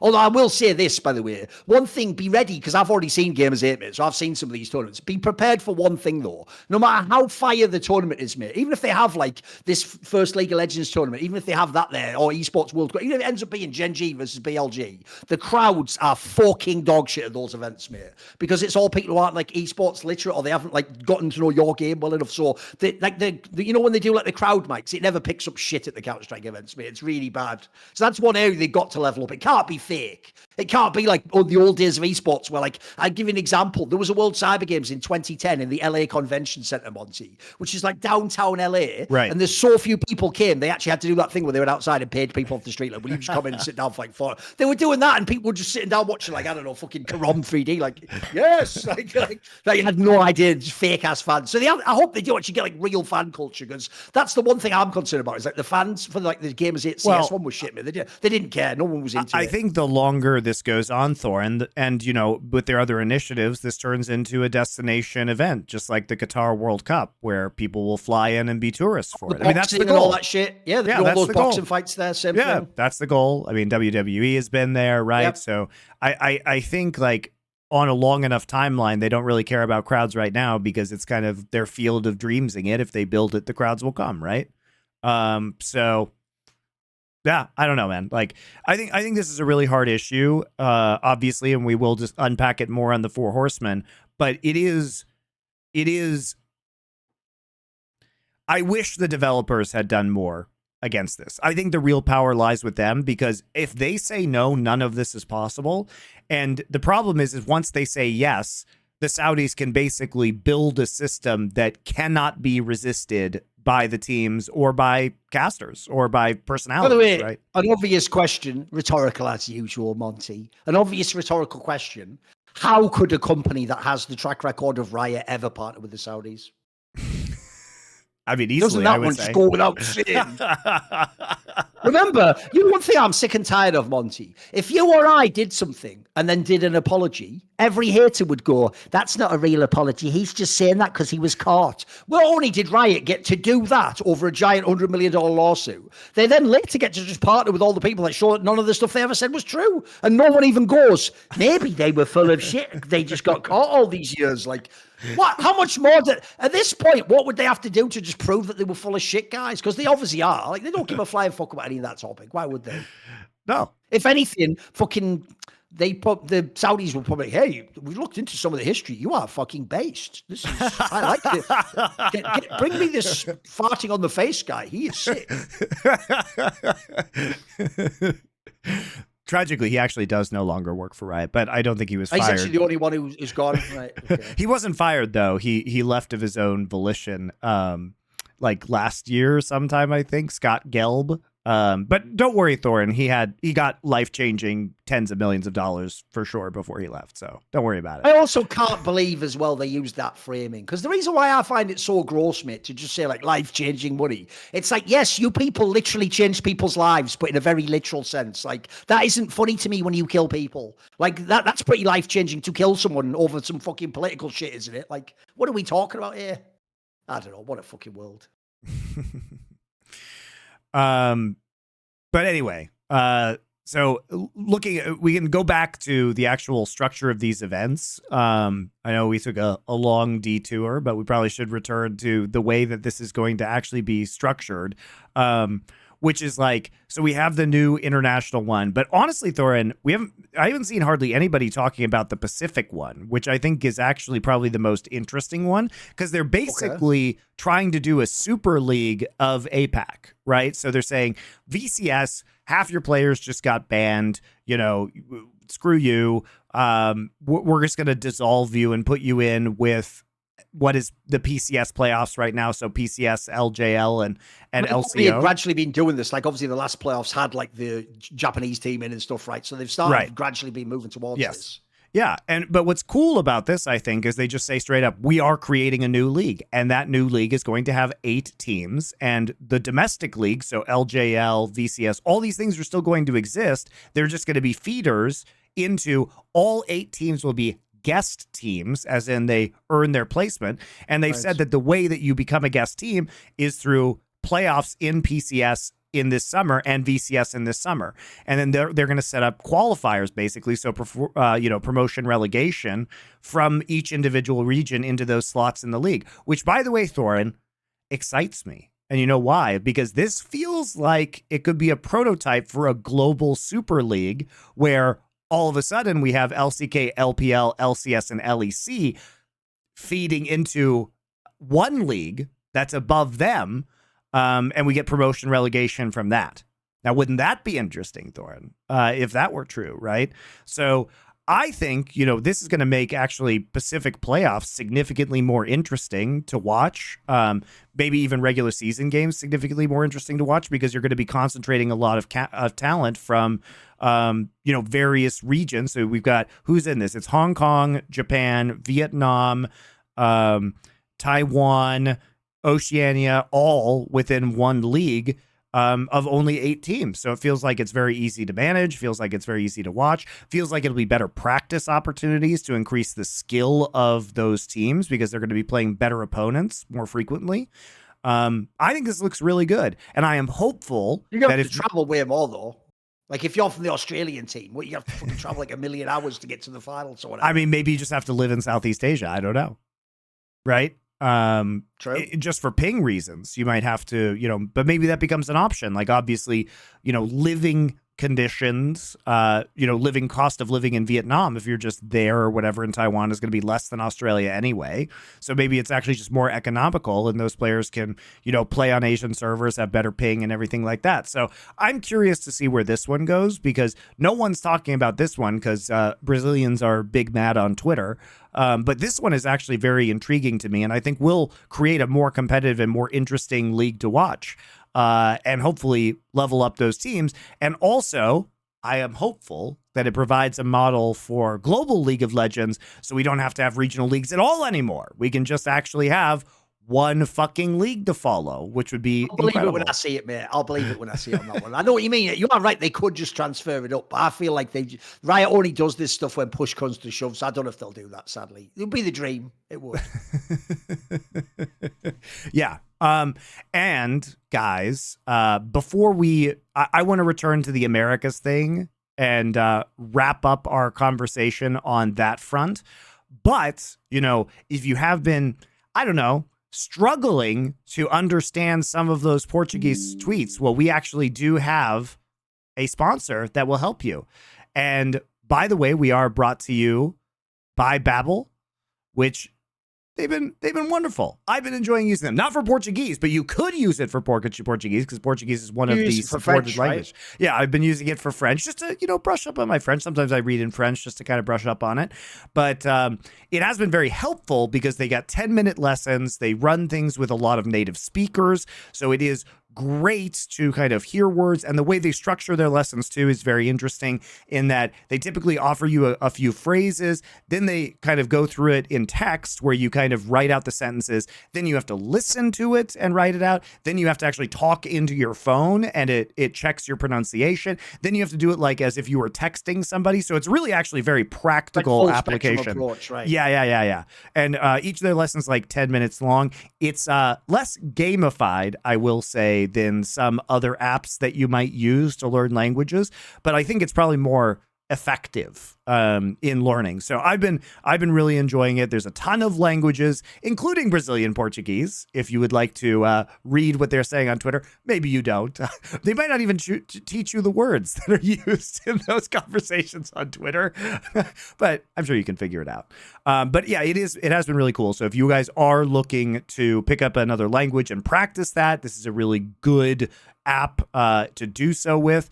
There's a special limited time deal for our listeners. Right now, you can get up to 60% off your Babbel subscription, but only for our listeners at babbel.com/summoning, up to 60% off at babbel.com/summoning, spelled BABBEL.com/summoning. Rules and restrictions may apply. So thank you to Babbel. They've been wonderful. I've been enjoying using it myself. It's easy because it only takes a few minutes out of your day. So instead of doom scrolling, maybe enrich yourself a little bit instead, guys. It's not that hard. And certainly... Monty says, by the way, it's also really quick. You only need a few minutes. Yeah. And I even like the fact that, like, if believe it or not, those apps put in loads of like push notifications to remind you to do it each day. So that's really useful, though, Monty. I would never remember to do the fucking app if you didn't do that to me. Like I would go like 5 days, but that makes you do it each day because you just think I'll just get out of the way. I'll just do 5 minutes now or something, you know, like while I'm waiting for something, some laundry or a bus or something. Sure, yeah, yeah. So anyway, guys, it's also really good for commuting. Yep. So check it out. Talking about the Brazilian issue again, one thing I didn't really understand about why they were so mad is that this isn't even a full merger. In fact, Thorin, literally nothing changes about CBLOL in the split before MSI because there's not even inter-regional competition. What happens is before the new tournament, there is cross-regional play between the two conferences, North and South. There is nothing before MSI. It's literally just North plays in North, South plays in South, and they each send one team to MSI. And then the third split... I'm going to have to blackpill you in a second, but it's okay. Keep going. The third split is it's possible for Brazil to send 2 teams to Worlds, right? And you get that they play domestically up until most likely playoffs, and that's when they start playing the cross-regional competition. So really, CBLOL is still mostly going to be taking place in Brazil. And honestly, if I was Riot, I would have just forced the LCS teams to move to Brazil to cut costs for my partner teams and say, fuck it, you guys are all just part of one league now, but it's in Brazil instead of LA. Sadly, the reasons why they get mad about this shit are just really sad. Like, they're not even interested when you get into it. Basically, as I alluded to before, Brazilians are just essentially massively xenophobic.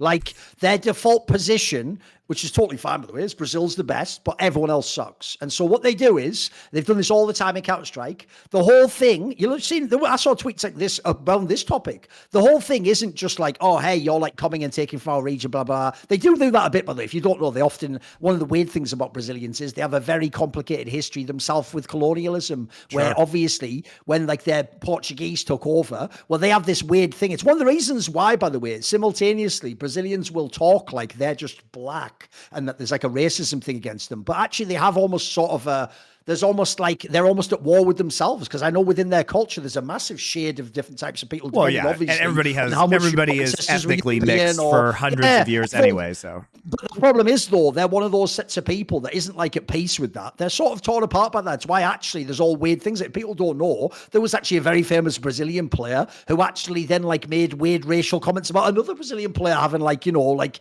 what his hair was like. It was almost like the equivalent of that famous like nappy-headed horse comment from years ago. Like, but he was doing it from like the racial side where you're allowed to do that. Basically, he made some weird comments like that. So the reason I bring this up is, one, they still do, and this will sound weird to you, but to them, some of them will be framing this, Monty, as a colonialist venture of sort of like, look, the LCS is coming in and just stealing our attention and our thing and what we built and what we have, and you're just taking from us. So look, there's that angle, which isn't helpful. And then also there's the angle that like, and also sound weird, but there's a crazy narcissism in that region where they don't just think that like, leave us alone, like we're isolationists. They think that everyone else is obsessed with them. I'm being serious, Monty. When they had that major in Rio, Gaules was doing this whole thing of like, they will never understand us. They all want to be us, and they wish they knew how we are so popular and love this game, but they never will. And they made this like crazy us versus them like populist angle, which was like, what? But that is like a mega popular angle with them. Like the angle that like it's all of us that are obsessed with them and we desperately need to be in their league and have them watch out. And so I just find it tiresome as their own problem. Because in this case, right, actually, is as you're alluding to, by the way, there's also like some massive benefits, by the way, for Brazilian League of Legends that could come out of this. Like the most obvious one that everyone's missing is, yeah, maybe you lose a couple of teams, Monty, but maybe your teams get way better. Maybe playing against Team Liquid's macro and Cloud9's like fucking skill level and FlyQuest's like European, maybe that actually makes one of the Brazilian teams be able to like go to an international tournament and actually do something. Like Loud has been like, it can win like a BO1. That's about it. Like, don't you want them to actually have a chance like PSG talent to like win a series or do like this could actually level the Brazilian teams up. And also they have their own imports. Like here's another angle people haven't thought of, Monty. Look, with the current conference system, you probably won't get this because actually the LCS teams are split up from the CBLOL teams. But in future down the line, if there ever is like a prodigy from Brazil, he could just be on a Team Liquid in a way he never would have been before. Like if they have their equivalent of a Giorgio Pion, Monty, he's going to be on a better team and he can have a way better career. That could be awesome for Brazilian Counter-Strike and League of Legends, rather. Whatever, you get the players. I mean, also, like, if that player was in Brazil and they are regularly competing against LCS, he could also just stay in Brazil and probably have teammates and have a better path to, you know, MSI or even Worlds, like an easier road potentially to getting there or doing well there. And you would also have 100 times better road shows if you have them in Brazil. Look, I don't like that, Monty. I know people are going to spit on you, but that's the downside. The upside is you will have a massive rocking stadium with all fucking drums and like all fucking people doing the conga line and shit. It'll be like 10 times better than these ones in the LCS. We've already seen MSI in Brazil. We've already seen MSI in Brazil. Yeah, the crowds are very dynamic. It's literally that fucking meme of the dogs. Brazil's that fucking hench one, like, all right, welcome to the fucking finals of CBLOL. And then LCS is that shit one with like the horny bat, like, hope Silver Scrapes comes on. Like, that's the LCS. It's true. By the way, no, stop doing LCS. That's actually unironically my favorite. Because of the fact they fucked up the sentiment, Monty, it's even better. Stop doing LCS. Yeah, we are trying to stop doing LCS. No, stop doing it though. Because what are they going to call the new league? Now, what's it actually going to be called? What was the logic? Who knows? It's only proposed, Thorin. Remember, they actually have to rid themselves of some of these franchise teams first. They're not going to spend money on branding until they're sure it's going to happen. Shit's expensive. So yeah, look, I think it's a little bit weird because it feels like, sure, the proposal is to have 4 fewer Brazilian teams, but it feels like the actual result of this is going to be still a lot of domestic Brazilian teams only competing domestically against Brazilian teams and having more shots international. I know people don't care. They say they don't care about international if they're Brazilian. But honestly, if you guys have some good teams and you start doing well. Saw the international tournaments, boom, boom. Yeah, exactly. That's the joke, isn't it? Yeah, we saw you don't care. It wouldn't matter if you did, apparently. I actually am to this day still shocked by that, Monty. Bro, even in every other game I'm aware of, someone Brazilian gets it. Like, dude, in Valorant, they had like the champions. Their Loud was the world champions like in 2022. So, they've had to, in every game I've been in, Brazil's been met. I don't know why they're so fucking shit at League of Legends. What's going on with this? I think it's actually inexplicable. Maybe they're just good at FPS.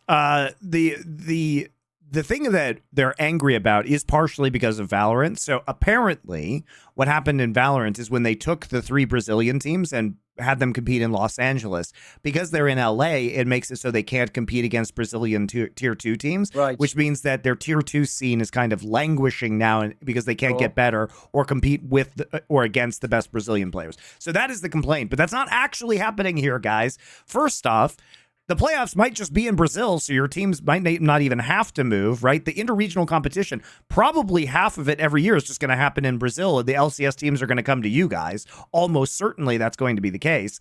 And then the other thing is, like, they're only going to be gone for a couple weeks at a time for playoffs, so it's not going to cause, like, the collapse of your talent development system as it stands right now. So I think it's really just a principle thing at this point. for the Brazilian fans, because I just don't see it as that damaging to Brazilian League of Legends, because it's still going to be almost the same as it was, except with a higher concentration of talent because you don't have so many teams, which is also going to be true in North America, right? Because, players are, by eliminating 2 of the current LCS teams, you are going to have hopefully better teams across the board. And there are too many tier 1 teams, guys. We don't need 8 LCS teams. We don't need 8 North American-owned teams. We don't need 10 Brazilian-owned teams. It's too much for this stage of League of Legends, like life cycle as an esport. The player base really isn't there in North America to support it, so it makes sense for it to be cut down. If anything, Thorin, I'm surprised the LCS fans aren't more angry about basically the possibility of having 0 teams at Worlds and one of their MSI slots taken away. Not one through yet. Like I said, they literally got one of their MSI slots just yoinked, right? You only get one LCS team or one North Conference team at MSI now.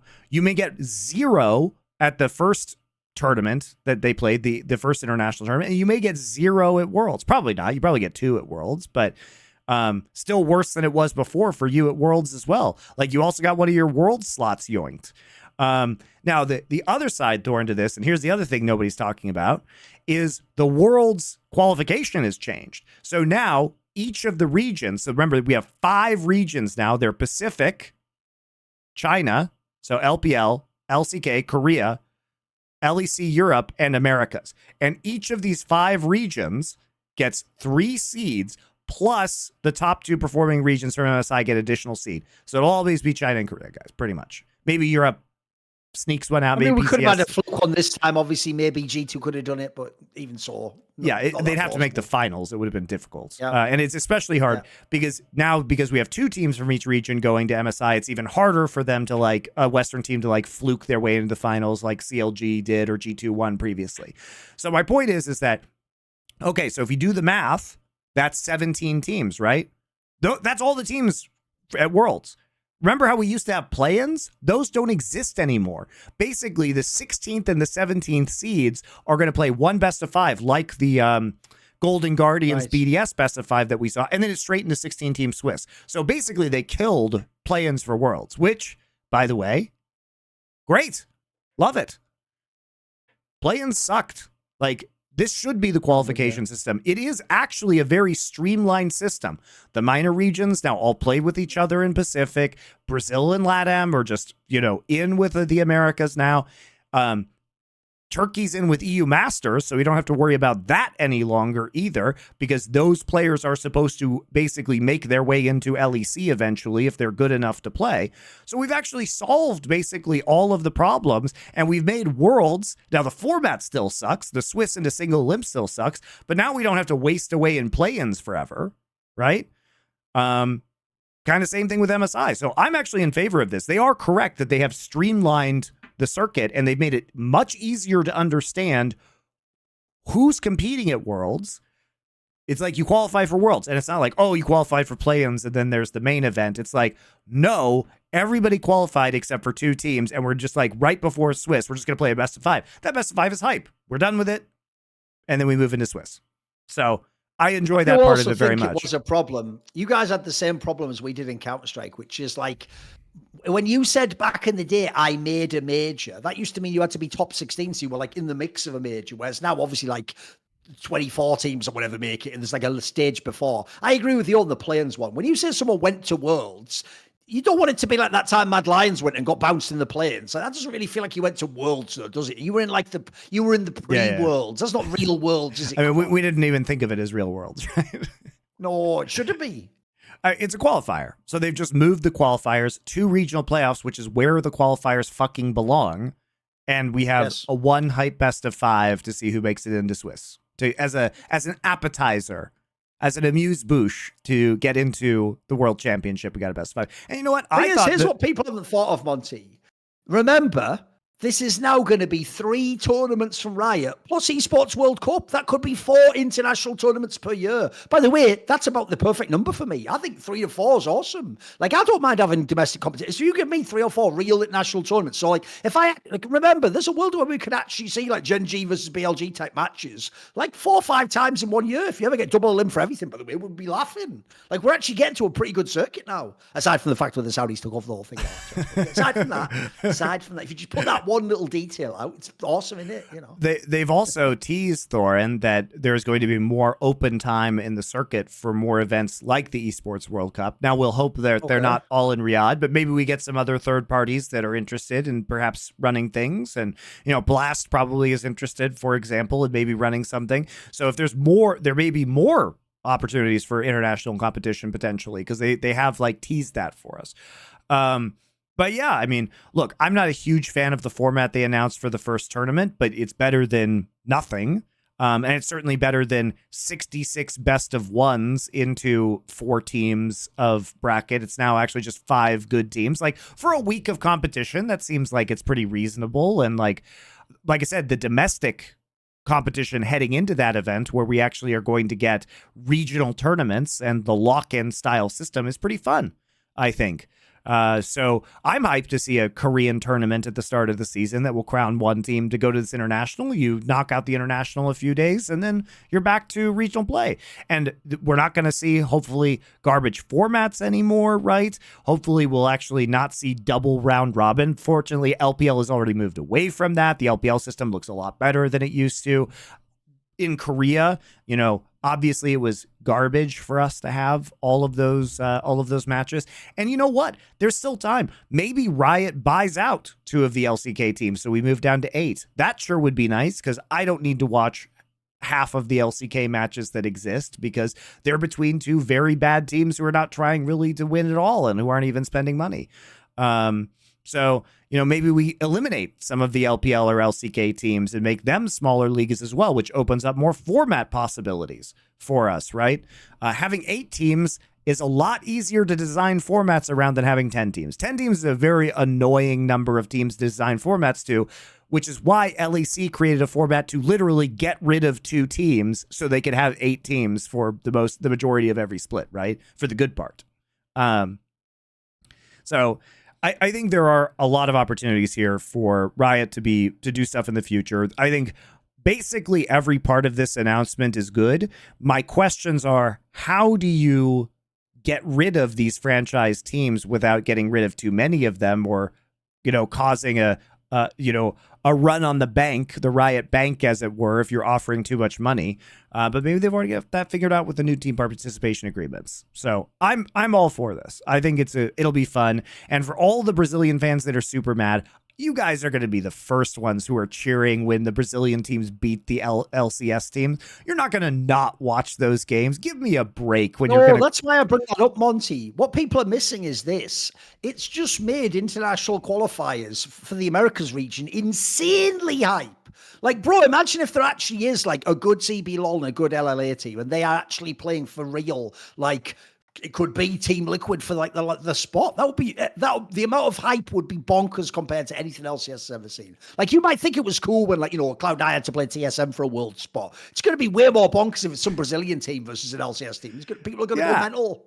And I think it'll revive North American interest to a certain degree as well. Like, international competition is just inherently more interesting because you haven't watched these teams play against each other. It's like, ooh, I wonder how number 1 in NA is going to do, a Northern Conference is going to do against number 1 in Southern Conference. Like, we're all going to watch that fucking game. Of course we are. It's a much better format.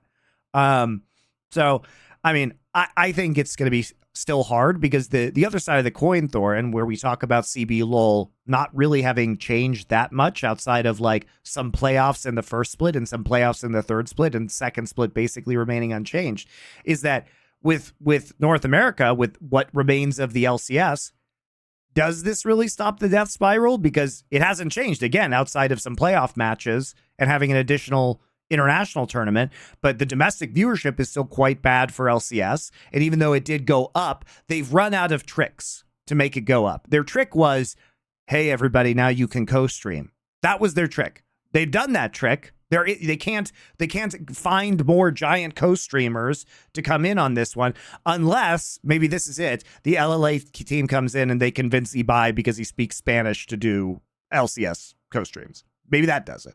But they're running. I mean, to be fair, one of my suggestions was, can Ibai fuck off to another continent? But I had a totally different set of motivations as to why I said that. No, the one good thing is this, though. Here's the good news. If you're one of those morons who believes that nonsense, that there's no such thing as cancel culture, and it's just consequence culture, and that if you say something silly, people are allowed to say something silly back. I notice that doesn't apply to any of the Saudi shit, women in esports. I notice it only applies to people you don't like, basically. But I'm just going to put this out there. If you thought it was spicy before when, like, Doublelift makes an ignorant statement about, like, Upset's girlfriend or Latigris' casting, wait till Doublelift fucks around, puts his foot in his mouth over a Brazilian player doing something. That is going to be glorious. Like, I think the only person literally who was ready for the storm that is coming is Dom, and that's because Dom has just done 3 tours of T1 fucking international tournaments, so he's hardened. Yeah, he's like Tom Berenger and Platoon, mate. He's just grizzled.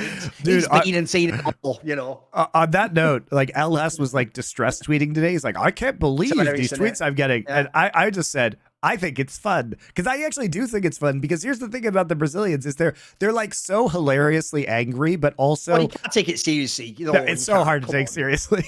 Because for real, that, like we say, when we're not exaggerating, by the way. The real level of the jokes is like, lol, 9/11 happened to your country. Like, what? You're gay. Like, these are like actual, like, fucking like playground level insults. They're not like piercing your soul, are they? And getting to in fact, you know what? They're nearly never even about you. By the way, also, this is where you know most of the fans doing it are just rage tweeting, because the joke is they've done the same joke to me and Richard for like 10 years. We're not even vaguely American. Like what's weird about that is, if you don't know Brazilians, there even was a terrorist attack in the UK. It was called the 7/7 one. It was on like a bus and an underground. Like, we don't give a monkeys about 9/11. I know it might sound like a crazy statement, but I'm not British. I'm not American. So, like, it doesn't hurt my feelings to show, like, the 9/11 building on fire. Like, but it's also really fucked up. Like, why is that your angle to someone dissing you? Why is that your angle, though? Yeah, remember that terrorist attack? Feel bad about it. Like, I don't know if making comments about esports formats is really that's the correct response to that. All I'm going to say is this. I just hope for everyone's sake in esports that there isn't some sort of like Israeli team buys into LCS. Oh, Lord. I'm just saying, guys, you fill in the rest of the joke, because where do you think they're going to go on that one? I mean, like, the thing is they're much more likely to be as part of the Middle East, North Africa, LEC league, right? True. So whenever Falcons buys in, that's when we'll get that's when, you know, we can have the Israeli Defense Force team in there as well. I also do think low key, I actually still think, because if you notice, the main trick in esports, Monty, is you can't just overtly come out and just do something immediately because it's too obvious. What you do is you just like set it up. Like, you're like, right, I'm just going to put this stack of dynamite here. Okay. But it's just a second. Don't worry about that. I'm just going to run this wire over to here. Yep. Don't worry about it. I'm just setting it all up. I'm just going to put this plunger here. And it's not until you have your hands on the plunger, you're like, well, guys, see ya. And they're like, wait, what's going on there? Like, so they never see it coming. Like, the most obvious thing, no joke. I wondered, Monty, is this just virtue signaling? Why would they rename Europe to Europe, Middle East, and North Africa? Because I remember thinking, like, but there aren't any North African teams, and there's nothing in the Middle East that competes in Europe. Now I know why. It's because, guys, now for real, if next year they just say, by the way, LEC Summer Finals is in Riyadh, you can't go, but wait a minute. Oh, shit, no, that is in the region. You're right, that's totally fine. It suddenly isn't even weird that we'll just all be in Riyadh at that point. Yep. We just have to be, won't we? Cause it's coming. It's obviously it's either that or MSI is coming to Riyadh. It's MSI or so LEC finals. It's one of the two that's coming. Maybe both eventually. Maybe Worlds. Who knows? Yeah, it's it's an interesting time. So yeah, look.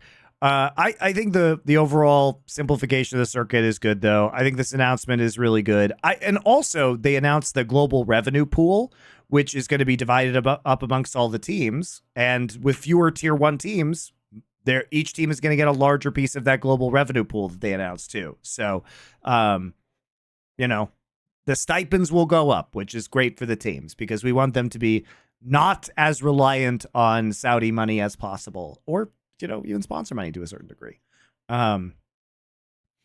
So yeah, those are all the pluses for it, guys. I think the reaction that we've seen is overblown based on that it's not a true merger. It's not that the Brazilian teams are going to have to go live in Los Angeles. That's not what's happening. It's not like, oh, there's only going to be 2 Brazilian teams left, and those are going to be the ones joining the 8 LCS teams in LA, so we get back to 10 again. Like, there were some real nightmare scenarios here, and I think the Riot has really avoided those while still creating some level of interesting competition. Will it be like this forever? Will they eventually merge it fully? Who knows? I don't think they know. I don't think it's like some sort of plot. I think that they're going to see how this goes and figure it out, but I think it's all right. I think it's all right. And with that, Thorin, we do have a shout out to our other sponsor on the show today, which is going to be Factor. That's right. They're back once again. As usual, guys, you can head on over to factormeals.com, and this is where you can get the menu of chef-crafted meals that are never frozen. You can get Calorie Smart, Protein Plus, Keto, anything you like. Heat them up in the microwave for 2 minutes. They favorite? What's the best one? So I actually had a banger pork chop with mashed potatoes and green beans when I was in the States. I actually missed this because it was so easy when I was streaming like MSI VOD reviews for me just to pop up in between games, like microwave one real quick and bring it back down and keep streaming. So it's really nice if you guys are busy or working from home, even if you're not working from home, if you're working from the office during the day, to take them in. Really good and quite healthy overall too. So I definitely recommend these. I ate them all the time when I was back in the States, back home on my trip. They have 35 different meals every week. You can also get add-ons. They sent me some protein shakes with it as well, including like a horchata one that I thought was a cinnamon horchata one that I thought was really good. So they could just chuck all of that stuff into your cooled box. It comes with like, freezer packs and stuff like that to keep it safe while they ship it to you. You get a box once a week, so you can get all those add-ons in as well. So really good stuff. Definitely cheaper than eating out and getting delivery. So if you find yourself doing that because you don't have time, this is a better way and more economical way, healthier way to handle that. So head to factormeals.com/LFN50 and use code LFN50 to get 50% off your first box plus 20% off your next month. That's code LFN50 at factormeals.com/LFN50 to get 50% off your first box plus 20% off your next month while your subscription is active. So good stuff from Factor. Thank you for telling me about that. And the code LFN50. That's right. So thank you to our sponsors again, guys. As we always say, the best way to support LFN is to support our sponsors. We do appreciate it. And, we stand by this stuff. Like, I've used Factor myself a bunch now. Oh, it's legit. It was great. So good stuff. Thank you very much. You want to talk about some of the games that have been going on? Not a lot with LEC. I mean, we could talk about G2 a little bit. By the way, they're fine guys. Just an MSI hangover. I wouldn't worry about it too much. That's why actually I made this point on the forthcoming Best Damn League show. Obviously, if you're watching the VOD of something Insight, it'll probably already be out, but I think it comes out today sometime. I don't release these things. I made this point that a lot of people actually missed this detail, Monty, which is when they lost this week. This is how you know that G2's level of gangster is just, it's transcended every other org in the West, Monty. Because did you see that what Remain did was remember, they've just failed the official games. Right. He showed that actually they're losing scrims too. Dude, this guy, that's actually gangster. Because even though by the way, any other team except G2 can't do this. Because like the last thing you do is imply like, actually we are kind of shit right now. But because we all know they've been winning like every fucking scrim block like for the last like year or whatever. And they were amazing in all the official games. Like they can actually sort of get away with making their own drama. Like I thought that's actually gangster though, mate. Because what it implied is what you're saying is they're not actually worried at all. They know they're just in like a little slump and they're going to get it together. So to them, it's funny to even show. Obviously, they couldn't show who they were playing. That they're just losing scrims as well. Like that's actually pretty cool that they could flex that. Yeah, and I think they know they're not aware. Like they're going to dial it back up. The crazy thing, Thorin, is that even in some of the games that they lost, they still look like they might win or come back at certain points. Like the game they played against BDS, the game they played against SK, they were still surprisingly dangerous in very bad situations. Playing from behind the 8 ball in those games, especially that SK game, they were real close to maybe coming back and winning that one. So they will get it together eventually. I think they probably took a little bit of a break after MSI. Obviously, they had a very deep run at MSI, so they were there, for quite a long time, then had to adjust, probably take a little bit of a break. And probably, if I had to guess, their training schedule has been a bit lighter since they returned. And we did have major patches coming through because now Riot is doing the 2 ranked season system, which means that they have a big old patch, around MSI so that they can shift things up for the new ranked season. So there is going to be an adjustment period more than normal for all of the teams that are doing this at this point in time. And we have to anticipate that. So I'm not really super concerned about G2. We all know how skilled they are and how they can probably turn it back on when the playoffs roll around. Also, if you actually look at the teams they lost to, mate, like one, BDS still is the same known quantity. I've been making this point, Monty. This is how I want people to describe BDS now. BDS is the LCK team of the LEC, mate. Like, I actually don't think their players are even that good. I still think their roster's not that good, but I tell you what, they are so fucking disciplined, mate. Like, it's actually mad props to them. Like, I've never seen a team in Europe that can just catch throws like this. They're actually amazing at it. Like, they're legitimately really good at doing it, because to me, that's like a team mentality approach. There's not just one player that comes from. Like, it's actually dead impressive. They've caught so many throws. It's mental now, mate. It can't be a fluke. It can't, guys. Well, also, I would say that, you look at the game they played against G2 as well, and you can see their evolution because they were the team that got lane swapped on first and were super confused by it. And in this one, they were actually the team, trying to do this lane swap, and they were killing Broken Blade a couple of times, and they looked much more disciplined on that front. So this is a team that's been very well coached and is very coachable. Also, I will point out that they have changed their style up again. As I have said multiple times, BDS likes to kind of play variations on a theme, but they basically kind of play the same team comp over and over again. In the spring, a lot of what they were doing was having Ice on like long range engage AD carries. So like they would take Ashe, Jhin, Varus, right? Like, and now look at Ice. He's playing Jinx. So this is actually much more similar to how they used to play with Crown Shot on the team, like protect the hyper carry roster. And Ice was playing really well on the Jinx, like in terms of his mechanics and his positioning and his decision making. And they built a team comp with like Gragas, Rel, Taliyah, Tristana that has tons of disengage. Like you got the Tristana ult, you can zone people out with Taliyah Waller with her E. You obviously have Cask for disengage for Gragas. You have CC from Rel for disengage. So it was all about protecting this Jinx, and they played to their win condition really nicely. And this was a little bit different than we had seen from this iteration of BDS's roster. They're also playing with like AP junglers now. We see the Karthus coming through. They're playing reset Viego compositions. So this is a team that is adapted really nicely, I think, to this meta, is better at lane swaps now. And it's like you give them time to learn and they actually can pull it together and do very nicely. So, I mean, I think BDS is a pretty good team. Do they still lack like the individual ability that's going to take them far to international? That's why it's hard to really believe in them. But I think Ice and Labrov are a good bot lane. They seem well suited to, some of the changes that have come through with this meta, and they seem very well prepped headed into this season. So they're probably still going to be, a top 2-3 team in this league. And then if you look at one of the other G2 losses against the SK team, right? Obviously, Europe is a pretty famous region for still being somewhat hostile to importing Koreans, because the premise goes with all that talent in the RLs, why would you bother? Why not just go and get someone else out there? I'll tell you what, mate, people don't realize what a massive narrative gamble this SK change is. Their whole team was based around the idea that Exakick is the next shit hot ADC and they're going to build their whole squad. Like, they basically played through this guy the entire time they had him. Not only have they moved on from him, but mate, considering that fucking bot lane and nobodies, they're actually legit.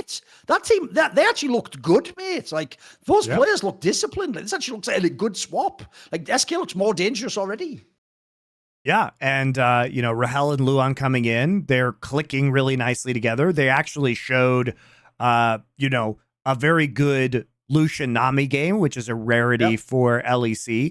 And it's not just that Rahel looked good, it's that Luan's Nami was actually really good. Very clutch, disengaged with tidal waves, really clutch bubbles that we saw. And the team themselves was playing very disciplined for the most part around, keeping Rahel safe. But it looked good. You know, it honestly looked quite good. Isma's still having some pathing issues, but he's still a rookie. It's okay. He's still a rookie.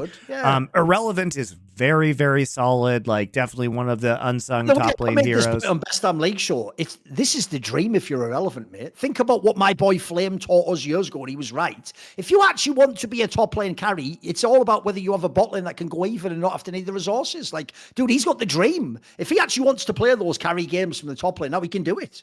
You couldn't do that before when you have like Execute wants like a fucking hyper carry or something, and the whole game's about him scaling up. Like, I think now he can actually play through Irrelevant if you want. Yeah, he gets his jacks, he gets the strong carries, you know? I mean, he had a good NAR game as well against G2. So it feels like the roster is very flexible. Feels like the spot lane is doing very nicely with the team already. You know, Niski is a player who, I mean, his Hwei looked good.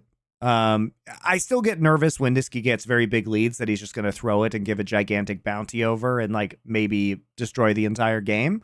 But at the end of the day, he's still a very good leader within the game and within the team, and he is capable of generating large leads and pushing them at times, even if he does over push them. And I would say that's probably his biggest flaw as a player is like you're just kind of waiting for him to like dive a turret and give up a giant gold bounty, and that is disappointing. But you know, he's kind of got to take the good with the bad with him, I guess. So with SK though, like we'll see how long they can keep this run up. Again, you know, I hate to say that, but like I've kind of seen this before with Noah, where Noah started shit hot as a Korean AD carry coming in and then like slowly fell off.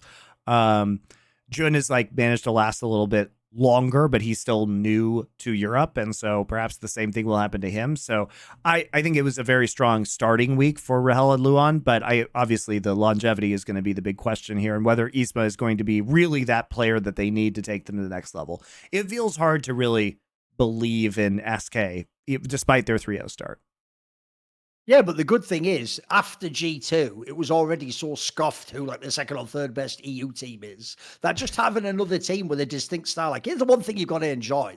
All the teams that are the contenders now have totally different styles of play. Think about how differently BDS plays from Fnatic, plays from SK, plays from Heretics, from Vital. Like actually, like there's not only like a decent amount of teams that can all challenge for those world spots, but they're all like very different styles of team, different star players. So in fact, actually, that's the one I would even say is the mega disappointment so far, Monty, is the hype of this offseason was that getting Linkas into Vitality was supposed to be it, right? That was supposed to make them like the true second best team. It hasn't happened yet, sadly.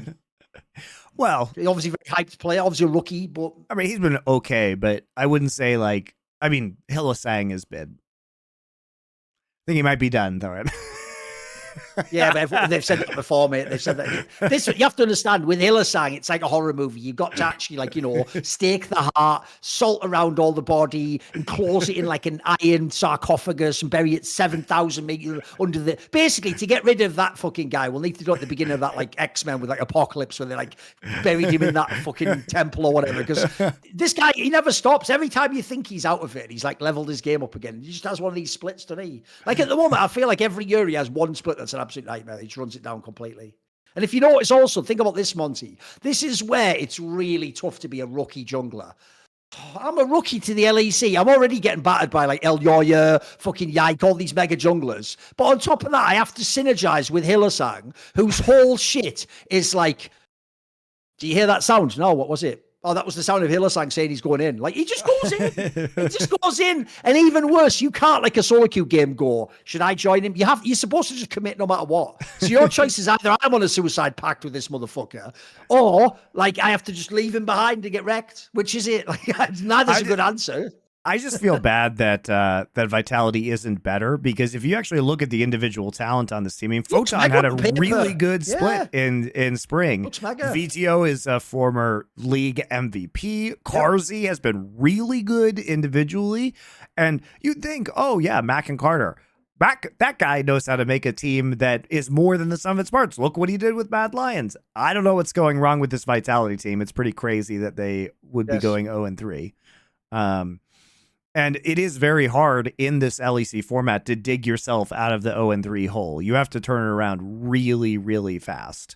Although I guess they do have They do have 3 weeks now. They've expanded. I guess I didn't realize this. They had expanded the best of one phase to 4 weeks instead of 3, which does make it a little bit easier to make adjustments. So we do actually have 4 weeks of this. So it'll only be, Saturday and Sunday that they play on the next 3 weeks of competition. So they play Heretics and Mad Lions next week. Definitely possible they can come out 2-0 out of that one.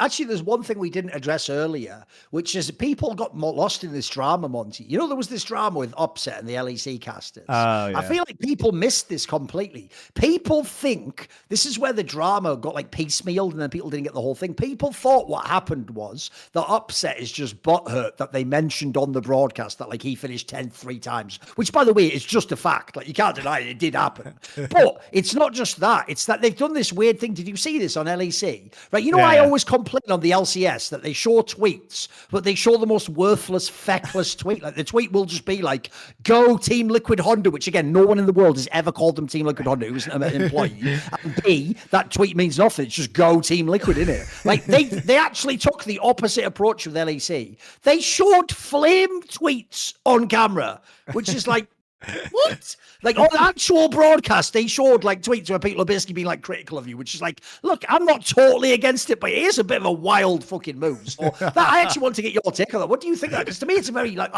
it's not really a kind of Riot vein move, is it?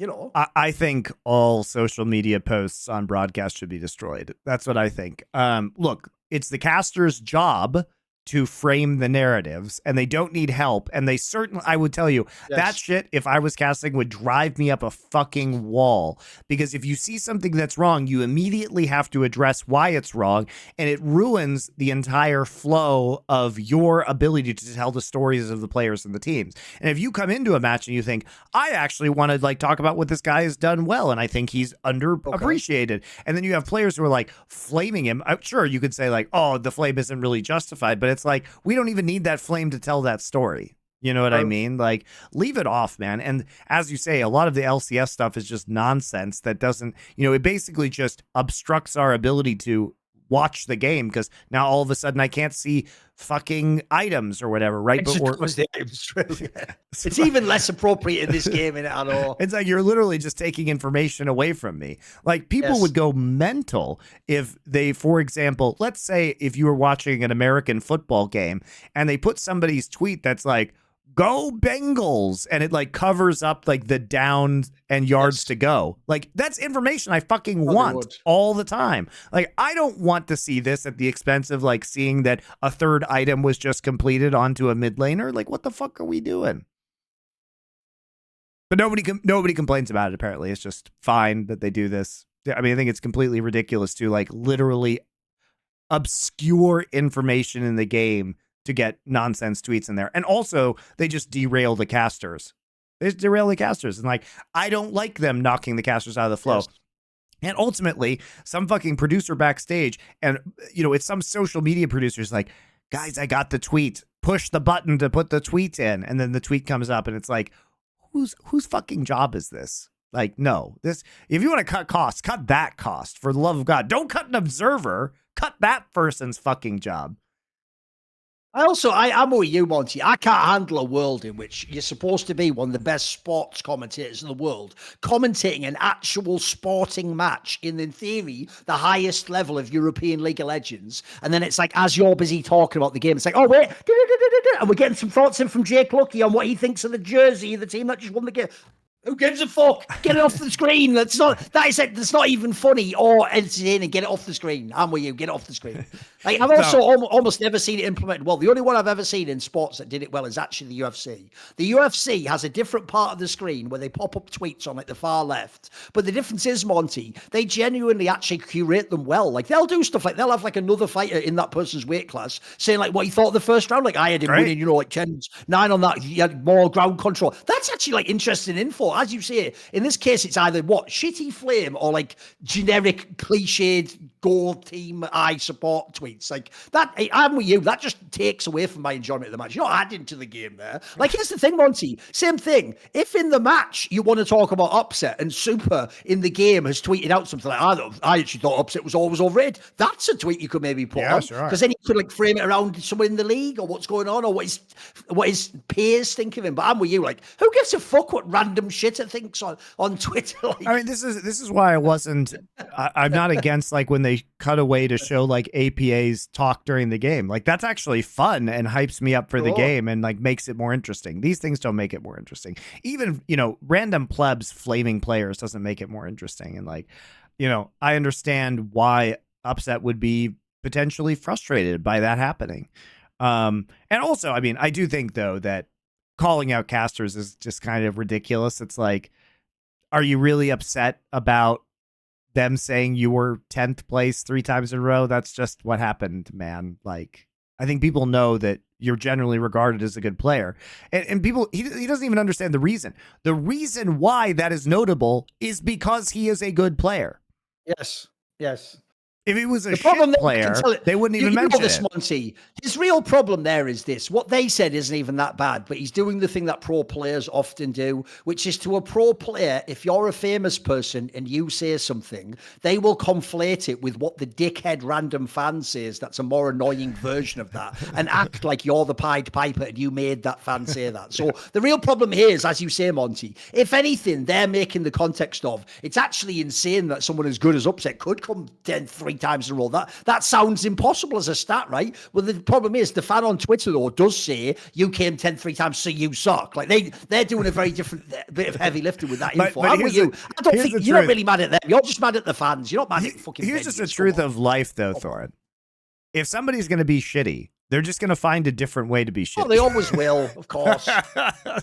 It's why I actually want, for real, Monty, I low-key don't think, this will sound like a controversial topic, but it's not going anywhere near that, don't worry. I low-key think that the women who complain about when they join like Valorant or Counter-Strike voice chat and people are rude to them because they're women, I don't think they've thought through that you can actually never stop that behavior ever, Monty. As in, even if you literally manually reviewed, like league style, and blocked everyone who said, like, you're a woman, that, you know how I make that joke that I just learned how to be toxic in a way where I can't be caught, where I just say, like, wow, jungler, please stay alive as long as possible. You are a contributing member to society and this game. Like, I'm obviously saying, kill yourself, you're shit at the game, and I think you're worthless. So in the same way, like you're implying here, Monty, even if they don't overtly say, like, get in the kitchen, bitch, make me a sandwich, they're going to find a way to be rude no matter what anyway. They're going to just say something like, hey, why aren't you healing me more on fucking Mercy and Overwatch? They're going to find some other way to be toxic, guys. Like, they will always succeed in being toxic. The internet taught us that. Yeah, they're just going to go, if you can't go over the bridge, you're going to go under the tunnel, aren't you? Or you're going to get a fucking hang glider to go. They're going to get the toxicity through somehow. Let's face it. We all know that.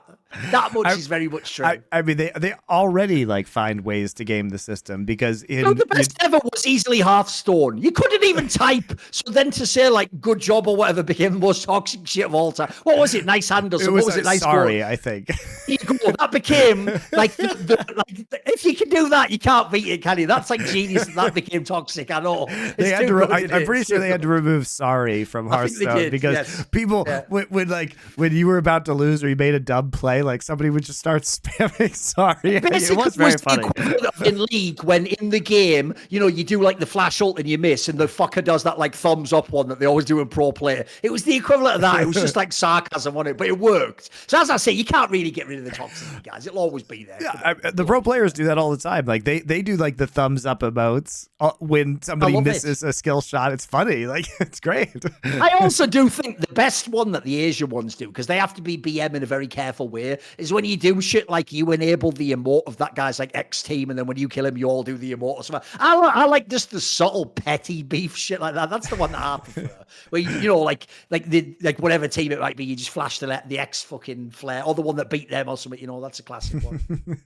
Question mark Bing. Bro, I also can't believe, you know what, we actually completely missed a trick complete on this one, Monty. The idea you're going to have Brazilian hater fanboys join when there's no TSM. We couldn't have them go to war. Infinity War battle of all time, TSM fans versus Brazilian fans. I want that game. Get me Loud versus TSM ASAP, mate. ASAP. If people don't know, that has gone in every region, that drama. Like, if people don't know in Valorant, it was hilarious because that Zombs guy from Sentinel was just like, so he just made some tweet like, fuck your dog shit region or something. And they went mental for like a week, mate. Like, they melted down over this motherfucker. It was hilarious too. It was so funny. Because he didn't know what he was in for. He thought he was like dealing with NA fans or something. He got wrecked for the whole week. I think that BRTT guy, that famous one who was at the AD Carry one, right. I think he even implied like he wanted to fight him in like a celebrity boxing match or something. Something like because he did like I think he did like MMA on the side or some shit. But to be fair, loads of Brazilians probably do, right? Would have been hilarious. What a world. Yeah, it's too bad. Well, we couldn't have had that. Although, Thorin, there is still hope if TSM comes back,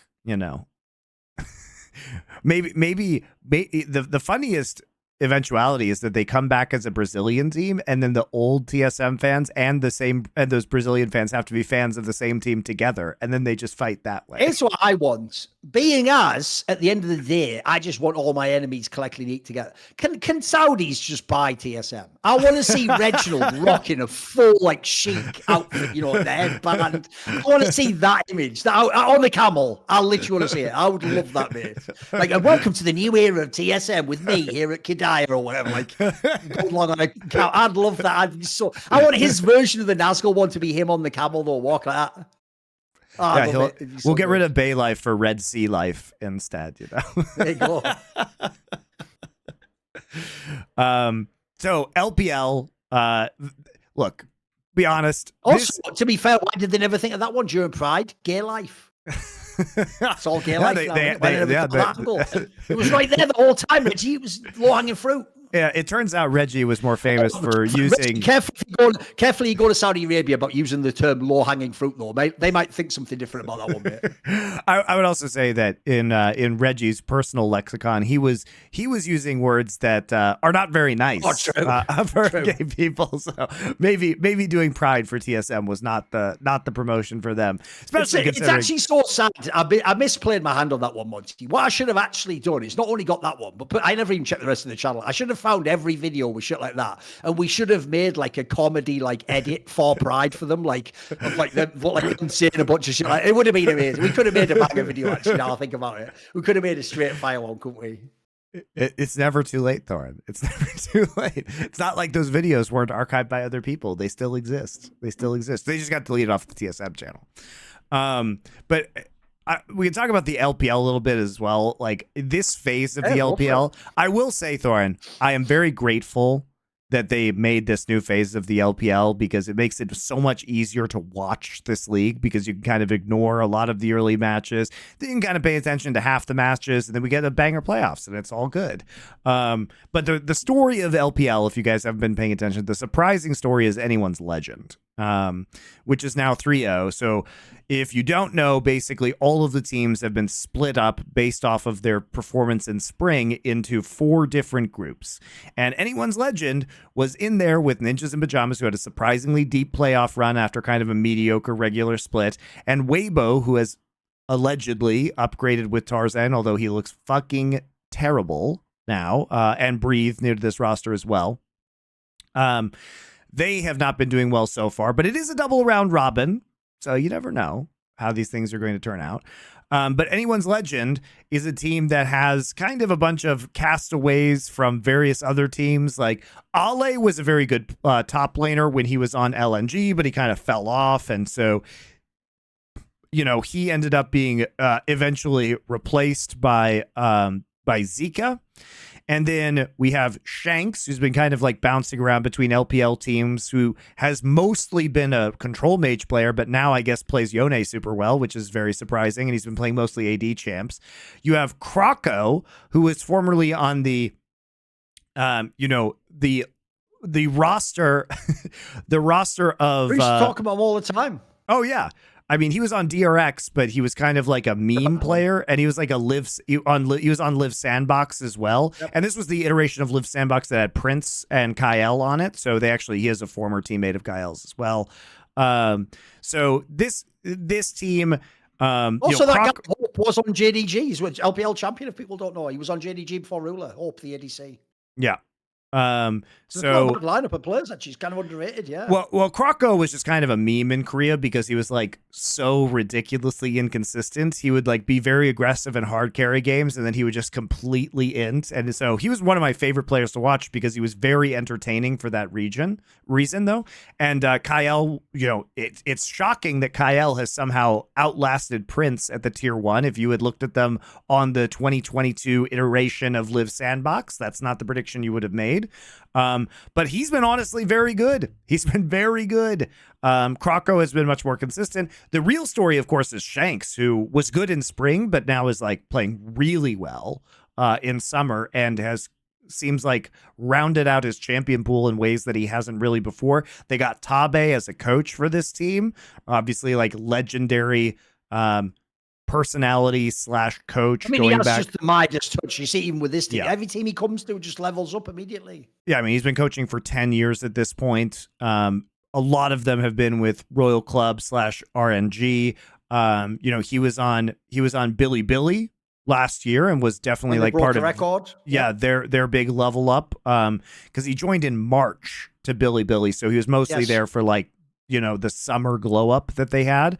But made some very strong performances. Before that, he was with RNG for 3 years or 2 years. No, 3 years, 3 years. And now he's with Anyone's Legend, and he just joined again Anyone's Legend in March. Looks like he took a couple of months off, and we're seeing the effects of this. Like, they look like a very complete team. If you like macro, their macro is actually pretty good. They have very good knowledge of win conditions. With the Fearless draft, they're playing a lot of different styles. So, they're starting to like play Ziggs bot lanes and like fast push comps with like Ziggs Tristana. It's been fun. It's been fun to watch them play. So it's definitely a team that you probably want to be on the lookout for. They have taken some impressive wins. They beat NIP 2-0. They haven't lost a map yet. So we'll see if they can continue this performance through the second round robin, because if they get a good seed, they're looking like right now they could be like a top 3 or 4 team in LPL, and that is completely coming out of left field. Completely. So very surprising stuff. They've been fun. As for the rest of LPL, like, it's been more or less what you would expect. Top Esports coming back, going 3-0, like Billy's undefeated, JDG's undefeated. So the other surprise is FPX, but that again, they've been having, you guys are probably aware of the drama that's been going on with Fun Plus Phoenix between their coach, manager. Dom has a good video on it if you haven't. Yeah, Dom has a good. We won't go into it here, but Xiaolahu, their top laner. So there was a bunch of drama. Milky Way hasn't looked great, but again, I'm not reading too much into that, as long as the issues within the team facility are happening. So hopefully they can kind of bounce back. Again, we're not even through the first round robin yet in most of these groups. So we've got several more weeks, or 2 more weeks, I should say, 2.5 more Definitely weeks. Sad, though. The FPX drama is sad because obviously, like, the actual narrative on Milky Way is fucking awesome. Like, who didn't want to see that guy just pick up the thread from where he was in spring and keep dominating and look awesome, and then you hope for next year you get to a better team or something, So if you haven't seen, he just looks weird. Like, he looks quite different now. Like, he hasn't had the same like great decision making. He's fucked up a few times, he's a few times. It's sad because I thought that was like one of the best rookie splits I've ever seen. I mean, it was. It's one of the greatest rookie splits of all time in League of Legends history. I mean, that's why we were drawing the Faker comparisons to him. But it sounds like there's some out-of-game shenanigans that are potentially causing the team some issues right now. So we'll go ahead and hope he gets back into form and that it wasn't just like a one-off, because that would be disappointing. But there's still, even if you end up in the one of the lower 2 positions in your group, you're not actually out of LPL. You just go into the losers group after that. So there's plenty of room for redemption and a playoff run potentially. But it does make it a lot harder. Because you can't get like a high seeding, which obviously in LPL playoffs, where you can skip a bunch of rounds because of the gauntlet format, is important to having any kind of long playoff run. So yeah, that's kind of where we're at for LPL. We'll continue tracking that. LCK obviously started tonight while we were doing this show, so we will be discussing LCK and the start of LCS next week. as well as more stuff on LEC. But we wanted to obviously dedicate most of the show tonight to all of the giant announcements that were made about the global circuit and to Americas and Pacific, because it's probably what most of you guys are interested in without, all the regions actually having started playing yet. So that's where we're at. Any other final topics before we go into viewer questions, Thorin? We're all good. All right. Well, guys, we will take a quick break then. And when we get back, we will do some viewer questions for you. See you in a couple of minutes. Right, it's time for the viewer questions segment of our show. If you don't know, the way we curate these questions is, one of the ways you can support us is by subscribing to our Discord, the Last Three Nation Discord, and people who do, a perk is they can ask questions for shows like this, the Four Horsemen. There's different channels where you submit the questions. By the way, we will have some Four Horsemen episodes coming soon, so also submit some questions there. But anyone who's subscribed, obviously, Monty will now select for your questions. You can ask on the next one, though. Very good. All right, we don't have that many today. What player in LoL history has been the most mismanaged? I don't mean players in ELO Hell who have suffered abuse or Danny-esque situations, specifically whose skill set, character, champ pool, etc., have been misunderstood to the detriment of their career. So mismanaged, like has been on the wrong teams. I mean, Rookie is probably a classic example. But sometimes you do just see these players kind of wash out for whatever reason. I mean, recently it's probably Prince. Like, there's no way that guy like felt like the management of like FlyQuest and WE must have been not great for him to just like fall off a cliff like that after his performance on Live Sandbox. I mean, that can't be that surely could have been a somewhat solvable situation, right? I've got one I feel like is an obvious one. Bo. Has anyone ever taken like actual raw talent and just wasted it more than these two orgs he's been on? Like, they're just fucking, like, even the way they made the team seem stupid. Like, it just didn't work. Like, if you had a player like that, Monty, if I said to you, right, I've got this player, second language English from Asian region, super talented mechanically, you would never put him in these teams. You'd build a team that was like, designed to like veterans, people with loads of comms, people to hold his hand. Like, that's got to be one right there. Because sadly, that player might just be done now, mate. Maybe that's it. Maybe we just got wasted a year and a half or whatever, and he's just done. That's it. He doesn't get to try again. I thought he was a mega talent. Yeah. That was a really promising player. True. And like for them to switch it to closer of all people who doesn't even have late game shot calling abilities is just so mind boggling in so many ways. But I'll give you an obvious one as well. How about my boy Name? Sure. He went from the champion of the league to he can't even get in a team, to then he had that brief period with RNG, and then that was it. So something like a year and a half later, he was just washed completely out of the league. He just didn't play. He was, at the time, he had one of the craziest decorated resumes of any LPL player. He's just gone completely off seemingly overnight. There's a mad one. Okay, next question. Now, this must be a reference that I don't understand, Thorin, so maybe you do. Architect of Korean esports based Joe Marsh. Are individual statistics in European soccer biased towards propping up the talentless and winning organizations? There is no way for statistics to measure the greatness and the talents of somebody who could balance a balloon in a wind tunnel on a needle. Is that a reference that I don't get?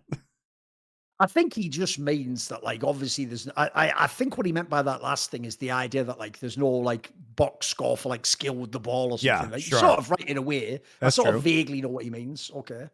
So are individual statistics biased towards propping up the talentless and winning organizations? In the only thing I'm confused by is that part about like talentless and like he means people who don't have talent but who win. Is that what he means? Basically, I think he's saying that players' individual stats are inflated by being on good teams. Effectively. Oh, that's almost certainly true. Like, by the way, one of the craziest ones of all time is obviously because I'd only known football people in real life. I didn't actually used to follow any Twitter accounts for football, so I didn't know what like football fan culture was like. Bro, it's worse than esports. Like, I might think CS fans are dumb, dude. They're way more on the ball than fucking football fans. Like in football, they actually for real talk, Monty. It's like I'll give you the American football analogy. You know the one I've never understood.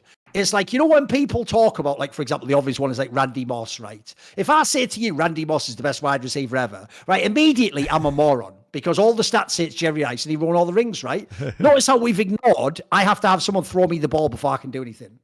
Right? Wouldn't who throws me the ball be like the number one factor you'd have to control for? But they don't. So they act for real, Monty, like Randall Cunningham and whoever the fuck else Randy Moss had was Joe Montana. And Jerry, but if people don't know, Jerry Rice probably had like the best series of quarterbacks ever of any wide receiver. He went from that into fucking Steve Young, who himself was like a mega stud.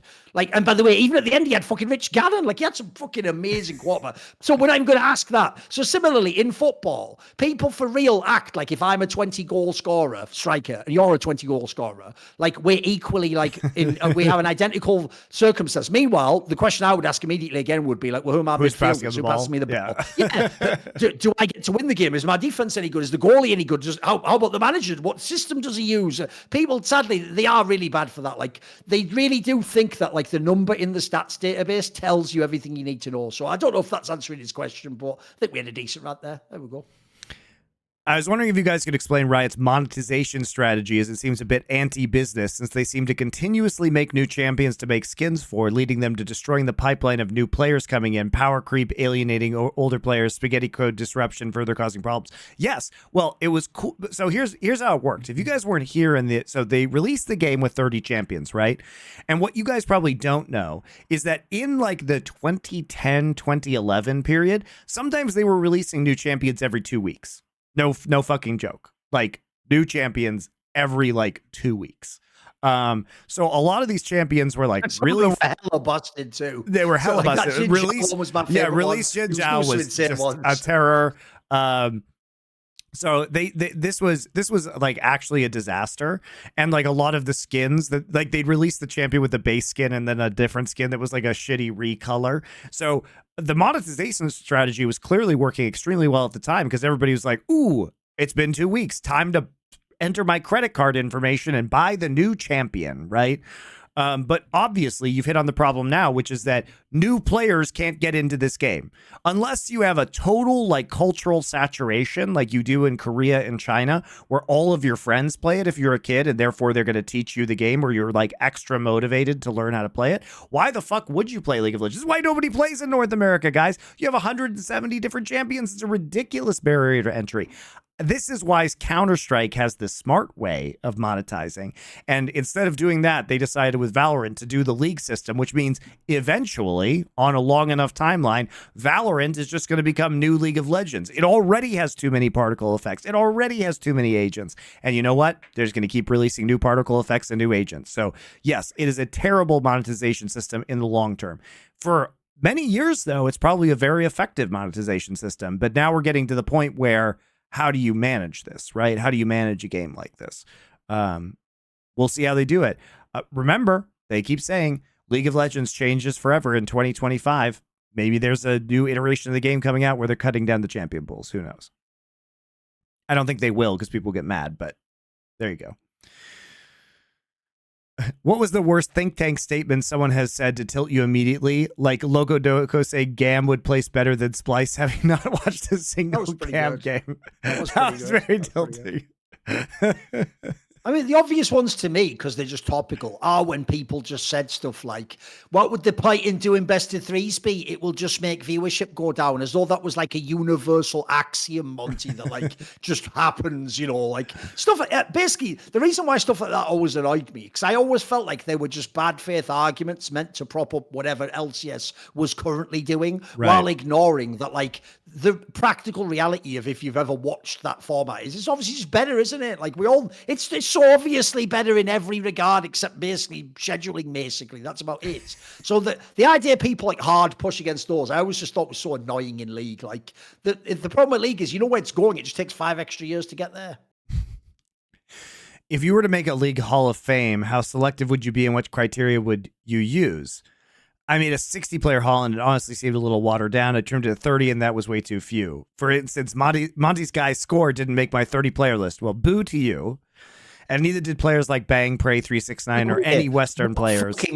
What 30 players did this guy find beyond that score? Like, maybe you could find like 10, but 30, you didn't get score there at all. Okay, mate.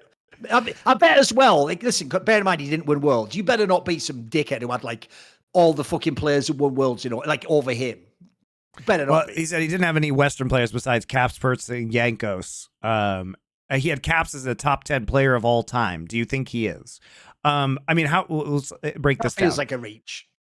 Yeah, he's not a top 10 player, but he is probably a top 20 player. That could be, yeah. That seems fair. So if you were to make a league Hall of Fame, how selective would you be and what criteria would you use? I mean, probably like somewhere between 30 and 40 players would probably be in it at this point in time. Like, I mean, if you think about it, this game has been basically played at an acceptable professional level since like 2012. So it's 12 years deep now. You would think you would get a few players inducted every year, right? Like, what would you say? Like, 3, 4 every year? That's like 48 players. I do think you should be very selective. Like, I always make this point that even though everyone complains about it, I actually think the NFL has the best Hall of Fame, because the difference is in sports like basketball, Monty, they're way more like open. Like, the problem in the game like basketball is if you're like the 4th best player on the team that wins loads of championships, you might get in as well. You know what I mean? Whereas the thing about the NFL one that I like is you have to actually be really exceptional individually to get in. Like, you just won't get in as just some nobody. So I do think you should be very selective. The problem you have on this one is this, Monty, is the question becomes, are we just doing it in a uniform way? If we do it in a uniform way, there probably are only 2 or 3 Western players ever should be allowed in. The problem becomes, since it is a game that was split up by region, should we like give extra props, for example, to like a Toys or a Maple who aren't actually as great as some of the LPL players that might have a better resume, but for their region, they were like the goated players who had incredible things and also did things internationally that were big. I think the only problem you're going to have in a league one is we don't just want the Hall of Fame to be like 50 Korean players and 15 Chinese players and 2 people from Europe, right? Like, you probably do. Like, the real problem with the Hall of Fame, the obvious name that I would say is the line that you're going to have to question is, it's the double lift question, right? Because if any NA player gets in, it has to be double lift, but is double lift coming in like one MSI final really as good as like, think of all the, I mean, mate, I'll give you a player that no one would put in a meeting. Like, she has been in a whole gag of fucking, like, he's been in this, like, semis of Worlds or whatever. He's been in a bunch of playoffs. He's obviously won the LPL. You're not thinking of him, but why wouldn't he be? But so the question becomes, what do you do with the Western player? That's obviously the main problem with this issue, right? It's like, do we give like extra room for a Western or a LMS player over the Korean and the LPL one? What would you do? I mean, I think the only ones who deserve it are probably like Caps, Perks, and Yankos from the West. We're not even doing like Expecke. The problem with Expecke is at the beginning of the game, that was a big deal. That's true. To win, Yeah, Expecke maybe. Diamond Prox maybe as well, right? But I think it is hard. And Double Lift probably doesn't make it in because he just didn't have the kind of international results. Well, he didn't even have domestic results for a long time either, as part of the issue. So I don't know. I think it's hard to put him in. Well, here's the problem, Monty. I did that to be polite because everyone can laugh at double lift. But you know what you've just inferred accidentally there? By that logic, Bjergsen doesn't get in. Yeah, I would say he doesn't. Yeah, but that would be the one that hurt everyone's face. Everyone's cool when it's double lift. Suddenly their brain can go, yeah, he didn't really do what Uzi I did he? But you say Bjergsen, oh, my little bit. Come here, little Bjergie. Oh, cover his ears. Don't let them hear what he's saying about little Bjergie, little NA fake. Bjergsen's even individual international performances were not great for the most part. Like, I'm just going to say this, guys, right? You had NA faker, which was Bjergsen, right? He never did shit internationally. We had baby faker, Caps. He actually just beat faker like a whole bunch of times. Like, I think the winner on that one's Caps. Caps gets to win that one, guys. We had the EU faker and the NA faker. There you go. One thing you've mentioned that's nice about HelloFresh is getting the exact right portions for every ingredient so there's no waste. For beginning cooks or people who don't cook a lot, how do you deal with a recipe requiring a small amount of an ingredient / sauce but not wanting to buy a large amount of it that might end up going to waste? So first off, fucking plan better. Number one, if you can only buy an ingredient in a larger amount, just find other recipes that also use that ingredient and then meal plan in that same week before it goes bad. Like, don't just plan one meal. Think about, like, here's how I shop, guys. So when I'm shopping and I go to the grocery store, I'm thinking about what I can freeze. Also, you can freeze almost anything, to be fair. So it's like, if you're not going to use it all, then freeze it. I have tons. By the way, freezing is actually one thing that the modern generation doesn't do much, mate. It's mad underrated. Like, if people don't know, you can even freeze like bread and stuff. You can freeze. Yeah, I freeze bread all the time. They're all getting pretty good when you unfreeze them. Bread is great to freeze.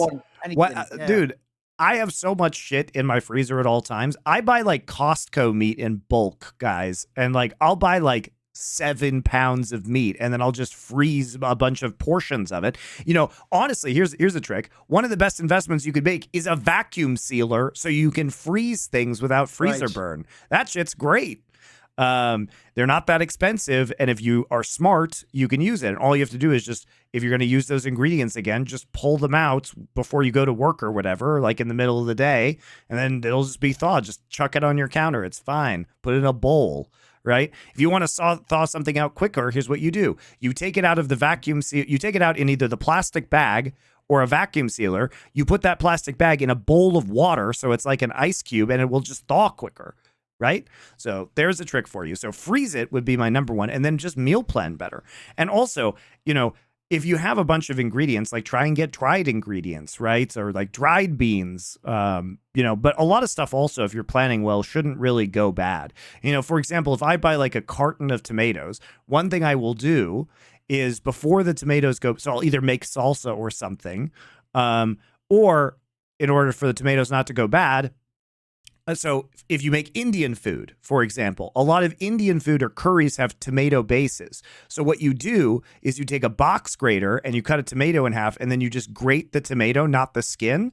And then what you do is you just put it in a plastic bag and you put it in the freezer, and then you have a curry base for whenever next time it is you want to use it for, a chili base or something like that, tomato soup base. There's lots of stuff you can do. Just get creative.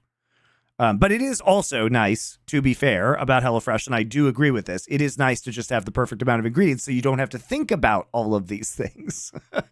But honestly, most of your cooking problems are solved by planning, which I know is boring, but it is very effective. Well, here's a deep question that we can't possibly answer. How do I prevent myself from becoming my father? I don't feel like he provided any guidance in my life, so I don't think I really got the advice that a caring but stern dad can give. He is entirely unemotional and mostly uninvolved in my life now that I'm an adult, except for when prodded by my mother. How do I ensure that I don't perpetuate this way of parenting onto my future kids? I mean, I would just say, like, in a way, you can't avoid part of it, because I do actually think it's actually one reason, one of the epiphanies I came to is the other reason why actual real advice from like close family members is more valuable is not only are they incentivized more than anyone else in the world to actually give you good advice, because they might care about you more than like profit gain or societal bullshit, but also they're working with the same equipment as you. They're someone who's piloted a similar genetic vehicle, and they're giving you tips on how it might work, how you might operate, how your relationships might be. So on the one hand, there's certain aspects of becoming like your parents. In this case, he might not want to be because he might think they're a bad person, but there might be some positive aspects to how they might be that you might want to become. So I would just spin it this way and say, even if your parents did a bad job, the best thing about life, the ultimate superpower, is to be able to learn from other people's mistakes, not to have to make the mistake yourself. So in a way, I would just say flip it the other way. Look at the things that they did that you think did wrong and try and use those as things to inform yourself. Use those as a compass of where not to go, as it were. So maybe just make that like I think that's a pretty classic parent one, right? Well, of people who want to give their children what they didn't have and what they didn't feel like they got from their parents, right? I would also say that your awareness of this issue makes it unlikely to repeat. I think when these kind of issues repeat, it's because people are unaware of the problems or like don't acknowledge that these things existed, and so that they end up perpetuating, you know, the cycle.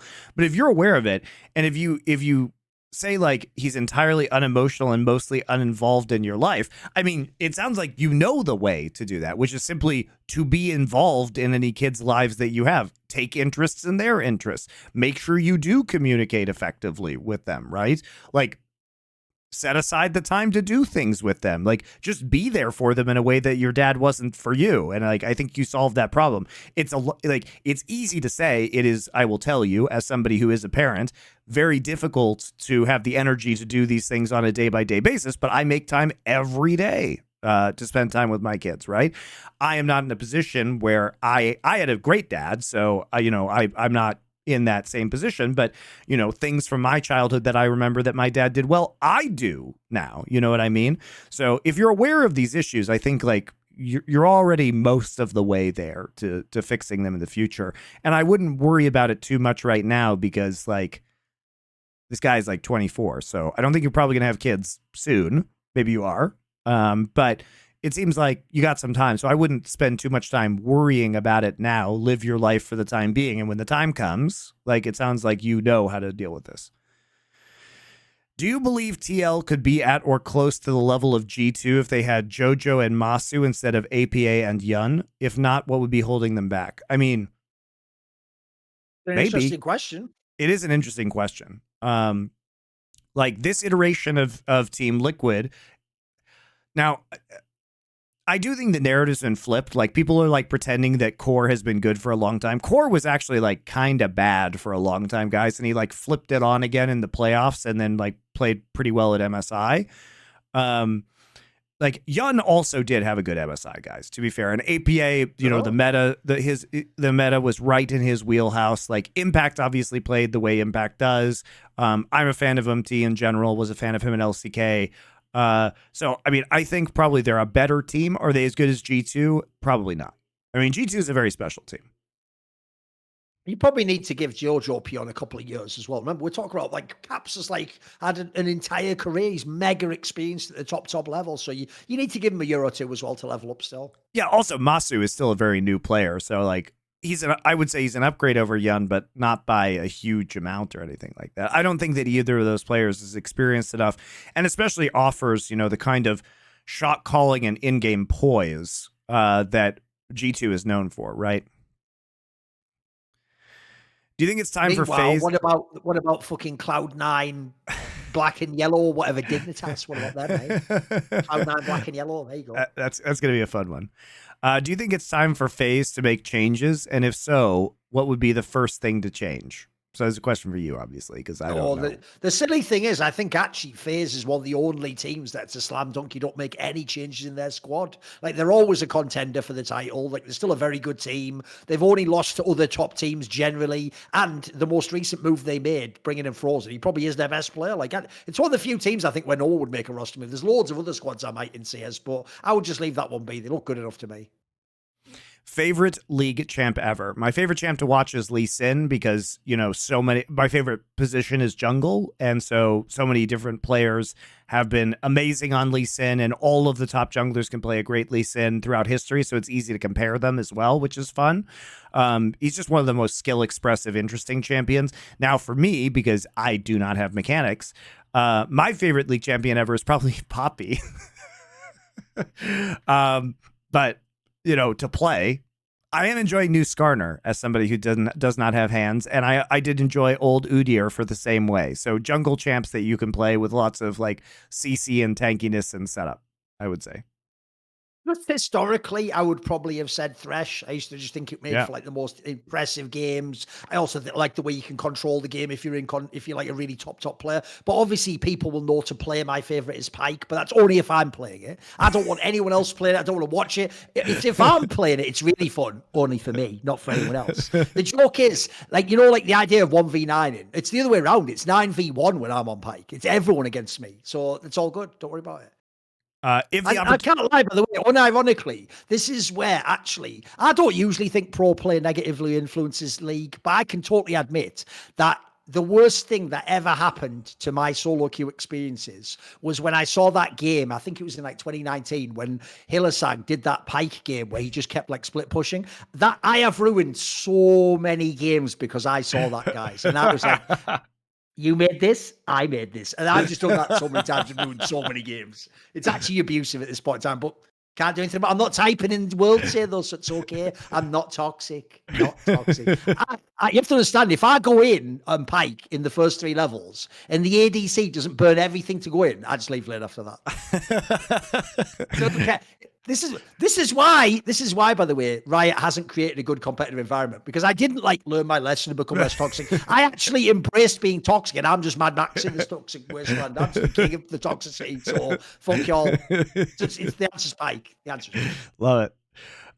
If the opportunity comes, would you do episodes of your current shows live the way you did with Cloud9? Which of your current shows do you think the live aspect would fit the best? I mean, obviously I would. The problem is like, in an ideal state, LFN would be all of our shows in studios. It makes it much better, you know, for host interaction. It makes it more fun, funnier.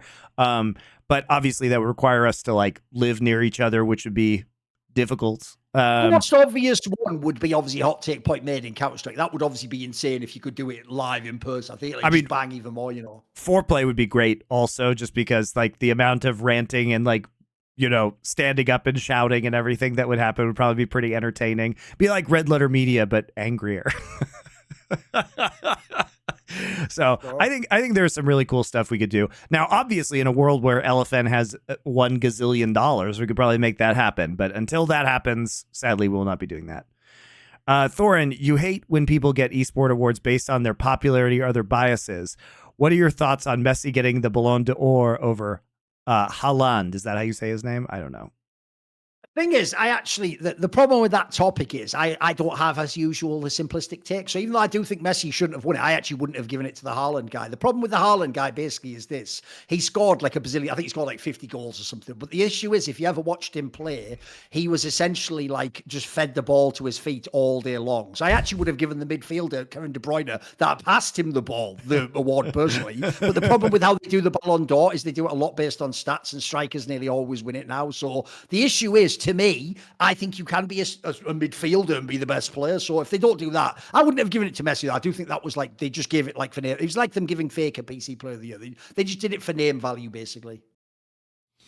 Faker retires tomorrow. Which player could T1 appoint to get their very reasonable fans to send the most trucks to their HQ? Which player would cause the most outrage to replace Faker if he retires? I mean, probably. I mean, the obvious one to me, like Zika or something stupid. You have to do something really silly, wouldn't it? Like whether you don't feel like there's any chance he can. I mean, in his current form, maybe Scout. Yeah, but the difference is they might even embrace that though and be like, he deserves to replace. That's why I picked Zika, because he's already committed a sin against T1. That's true by beating them. So like, that's good. I like that. There's like no upside at all, isn't it, to him joining it? Like just negative in all regards. Meme question. You are both Hogwarts professors during Harry Potter's time. Which classes do you teach, and how do you aid the Golden Trio in their yearly quest? See, the problem with that is I don't actually know that much about Harry Potter. Like, as far as I know, each house represents, like, it's just like Game of Thrones, like the archetypal aspects, right? Well, yeah, but what classes do you teach? That's not what house are you in. It's like which magical discipline would you teach? I'm all about the alchemy, baby, obviously. I mean, the irony is, I'm going to give a math-based answer here, is if people don't know, in the real world, the only scientific area in which magic actually shows up is actually in the field of persuasion. It's actually hypnosis and things like that. In fact, people don't know, one of the most famous people who wrote books about hypnosis, a person called Richard Bandler, his first book, before he called it Neuro-Linguistic Programming, was actually called The Structure of Magic. And it was about like, sort of like based in like his understanding of the occult and how the mind works and consciousness. So I would actually say, even though this might sound like it's not magical, I would do like a media literacy class where I sort of teach people how to like read between the lines, because I actually do think the effect that these things have on your mind is incredibly powerful. That is magic in itself. Other than The Wire, what's a great TV show each of you would recommend?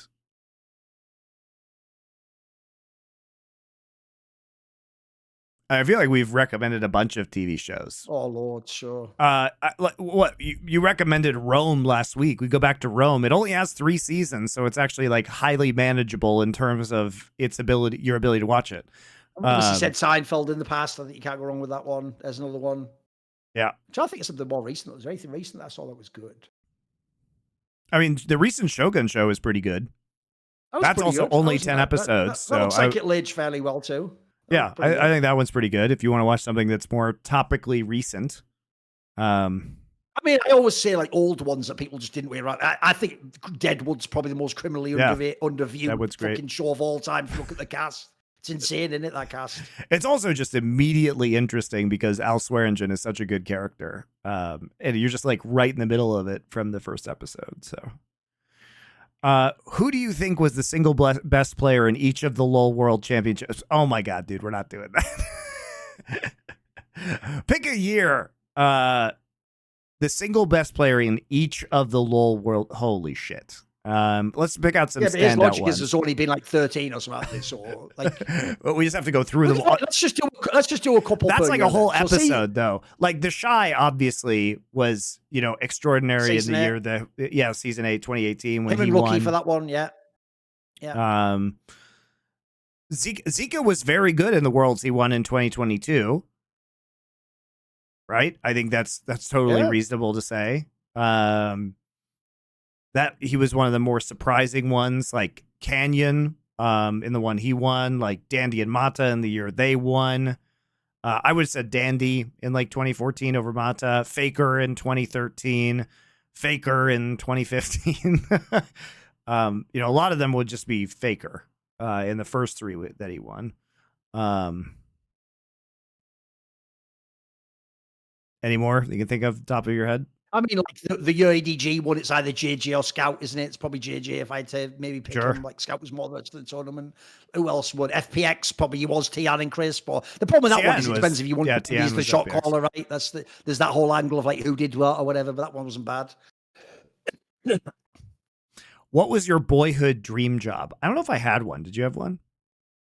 Probably just what I've always said, like be comic book writer or something.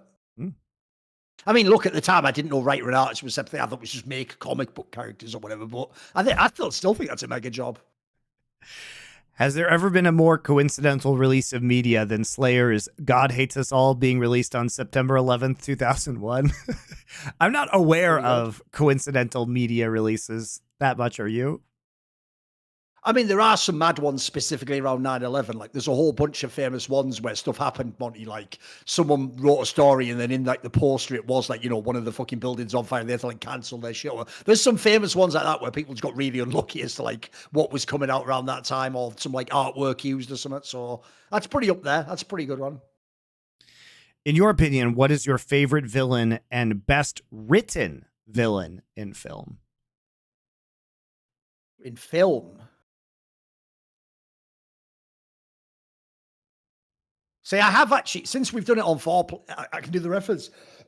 I actually have thought, just because of Orson Welles' performance, that Hank Quinlan from Touch of Evil is a mega very one. Good. Like, yeah. That's one where you yourself even get drawn into it. You can sort of see his perspective, and in a way, because there is a charisma, raw like aspect to it. There's a way you sort of pull through him in a way towards the end until you see how corrupt he is. I think that's a pretty great one. It's a really, think about the era that came out, Monty. That's like a really nuanced character when that came. Didn't that movie come out like the fucking 60s or something? 50, 54, 53, something like that. 54, okay. Maybe it was 58. It was in the 50s. Hold on. Okay, even so, though, late 50s, that's wild to have a character like that in. Yeah. 58. I mean, obviously the villain in, like the villain in Chinatown too, John Huston's character, is, a lot of those noir villains are very like insidious, right? And that's what's weird is, obviously, if I say this now, I'm giving teasers because this episode hasn't come out. But let's just say there's an episode in the future where bizarrely Richard actually reveals he doesn't think Daniel Day-Lewis in Gangs of New York was actually that good, which is like, what? Because to me, that's the most obvious like go-to answer to this question. Like, I actually think that is a shit movie. Like, if I could, I would never rewatch the movie. I hate that movie. But I do want to rewatch his performance. I think actually his performance is amazing in that film. I think he's really good. Like, the joke is he is the protagonist of that film for me, Yeah, in terms of pop culture stuff too, like the problem is with a lot of villains is that they end up being like really one-dimensional. If you want to pick like pop culture villains though, I don't really think any of the like Avengers or Marvel villains are that good, but like Magneto is a very compelling villain, I think, overall, and one of the more interesting like comic book style villains that there is. Is he really, he's kind of an anti-hero more than a villain, like, but that's part of the cleverness of him, right?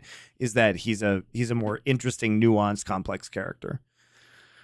In AoE 2, Age of Empires 2, there is a tournament called Hidden Cup where players compete under hidden identities. Players know which players compete, but don't know who they are facing or have faced until the final has been played. Yes, I'm familiar with this. Would such a tournament work well / be interesting in LoL or CS? They've been doing that a little bit with some of the shoulder content for LCK. So like Genji would be Team Demacia, with Keen being named Garen, Kenya named Jarvan, Chovy named Lux, etc. Right. I mean, it would be fun. I actually wish they would kind of do something like that for, the new international tournament. It would be fun to do like a masks tournament a hidden tournament with the 5 teams, like one team from every region. Although I think it would be pretty easy to tell which one was which if there's only 5 of them. I think it works better for games with individual players as opposed to teams. But could be fun. I like the concept a lot. What team will you make with active pro players that aren't playing in this split?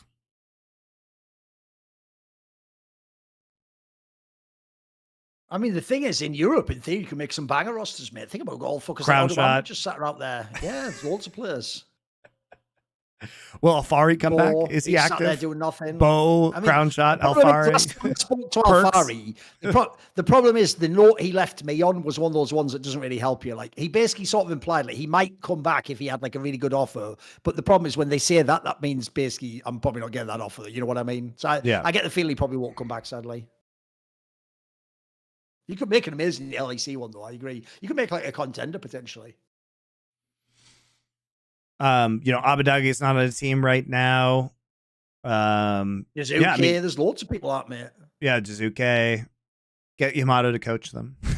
Are there any supports that are not on a roster right now? Kaiser? Kaiser was around, yeah. There's one. There'll be a load from the ERL level. I mean, Gen X as well. Gen X isn't a bad player. If you wanted a top laner in there. All right. Final question. Listened to Monty's explanation of the 2025 changes, but I had a very different take from reading Riot's articles.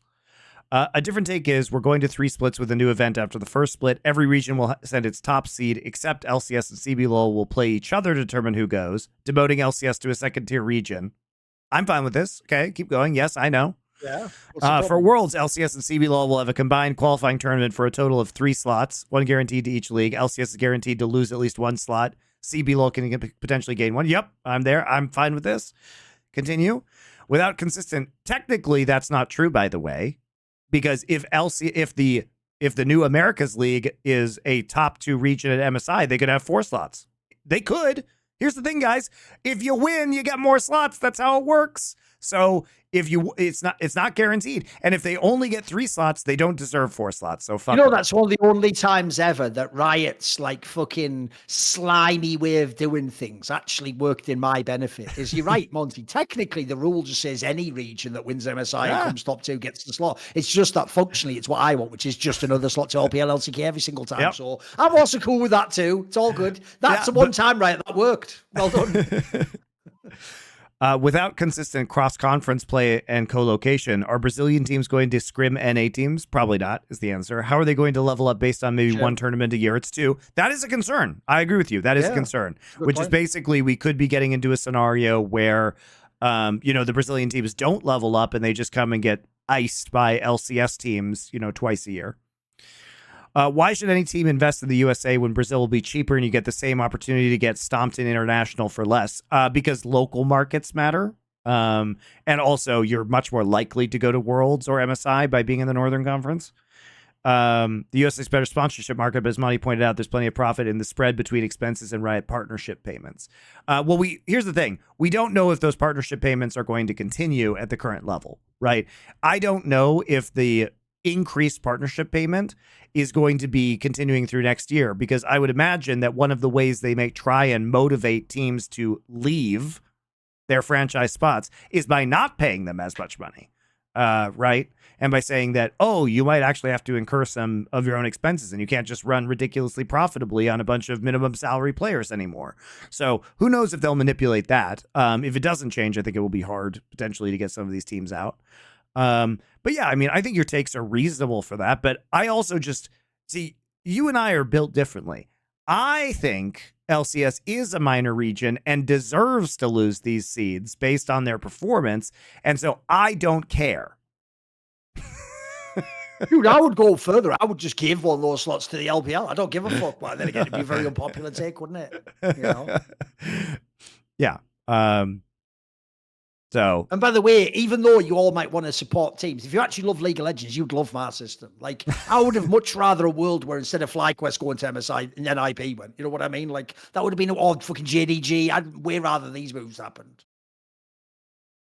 Yeah. So, There you go. I think your interpretation is fine of these changes. I just think that these changes are still better overall for the global circuit and actually do create more interesting matches that I want to watch in America's playoffs. And also, as we've talked about with Worlds, really streamline it so we don't have to watch garbage play-ins anymore, which is nice, right? And also, it's just a lot easier to conceptualize how the circuit interacts, you know, how each regional circuit interacts with the international circuit this way. So it just feels a lot cleaner. So that's why I like it.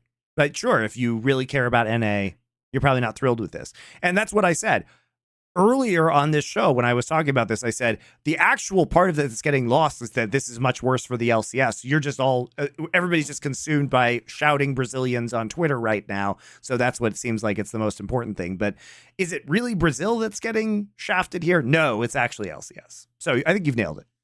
But I just don't care. Maybe I'm just, you know, probably not the target audience for caring about whether LCS receives fewer seeds or not.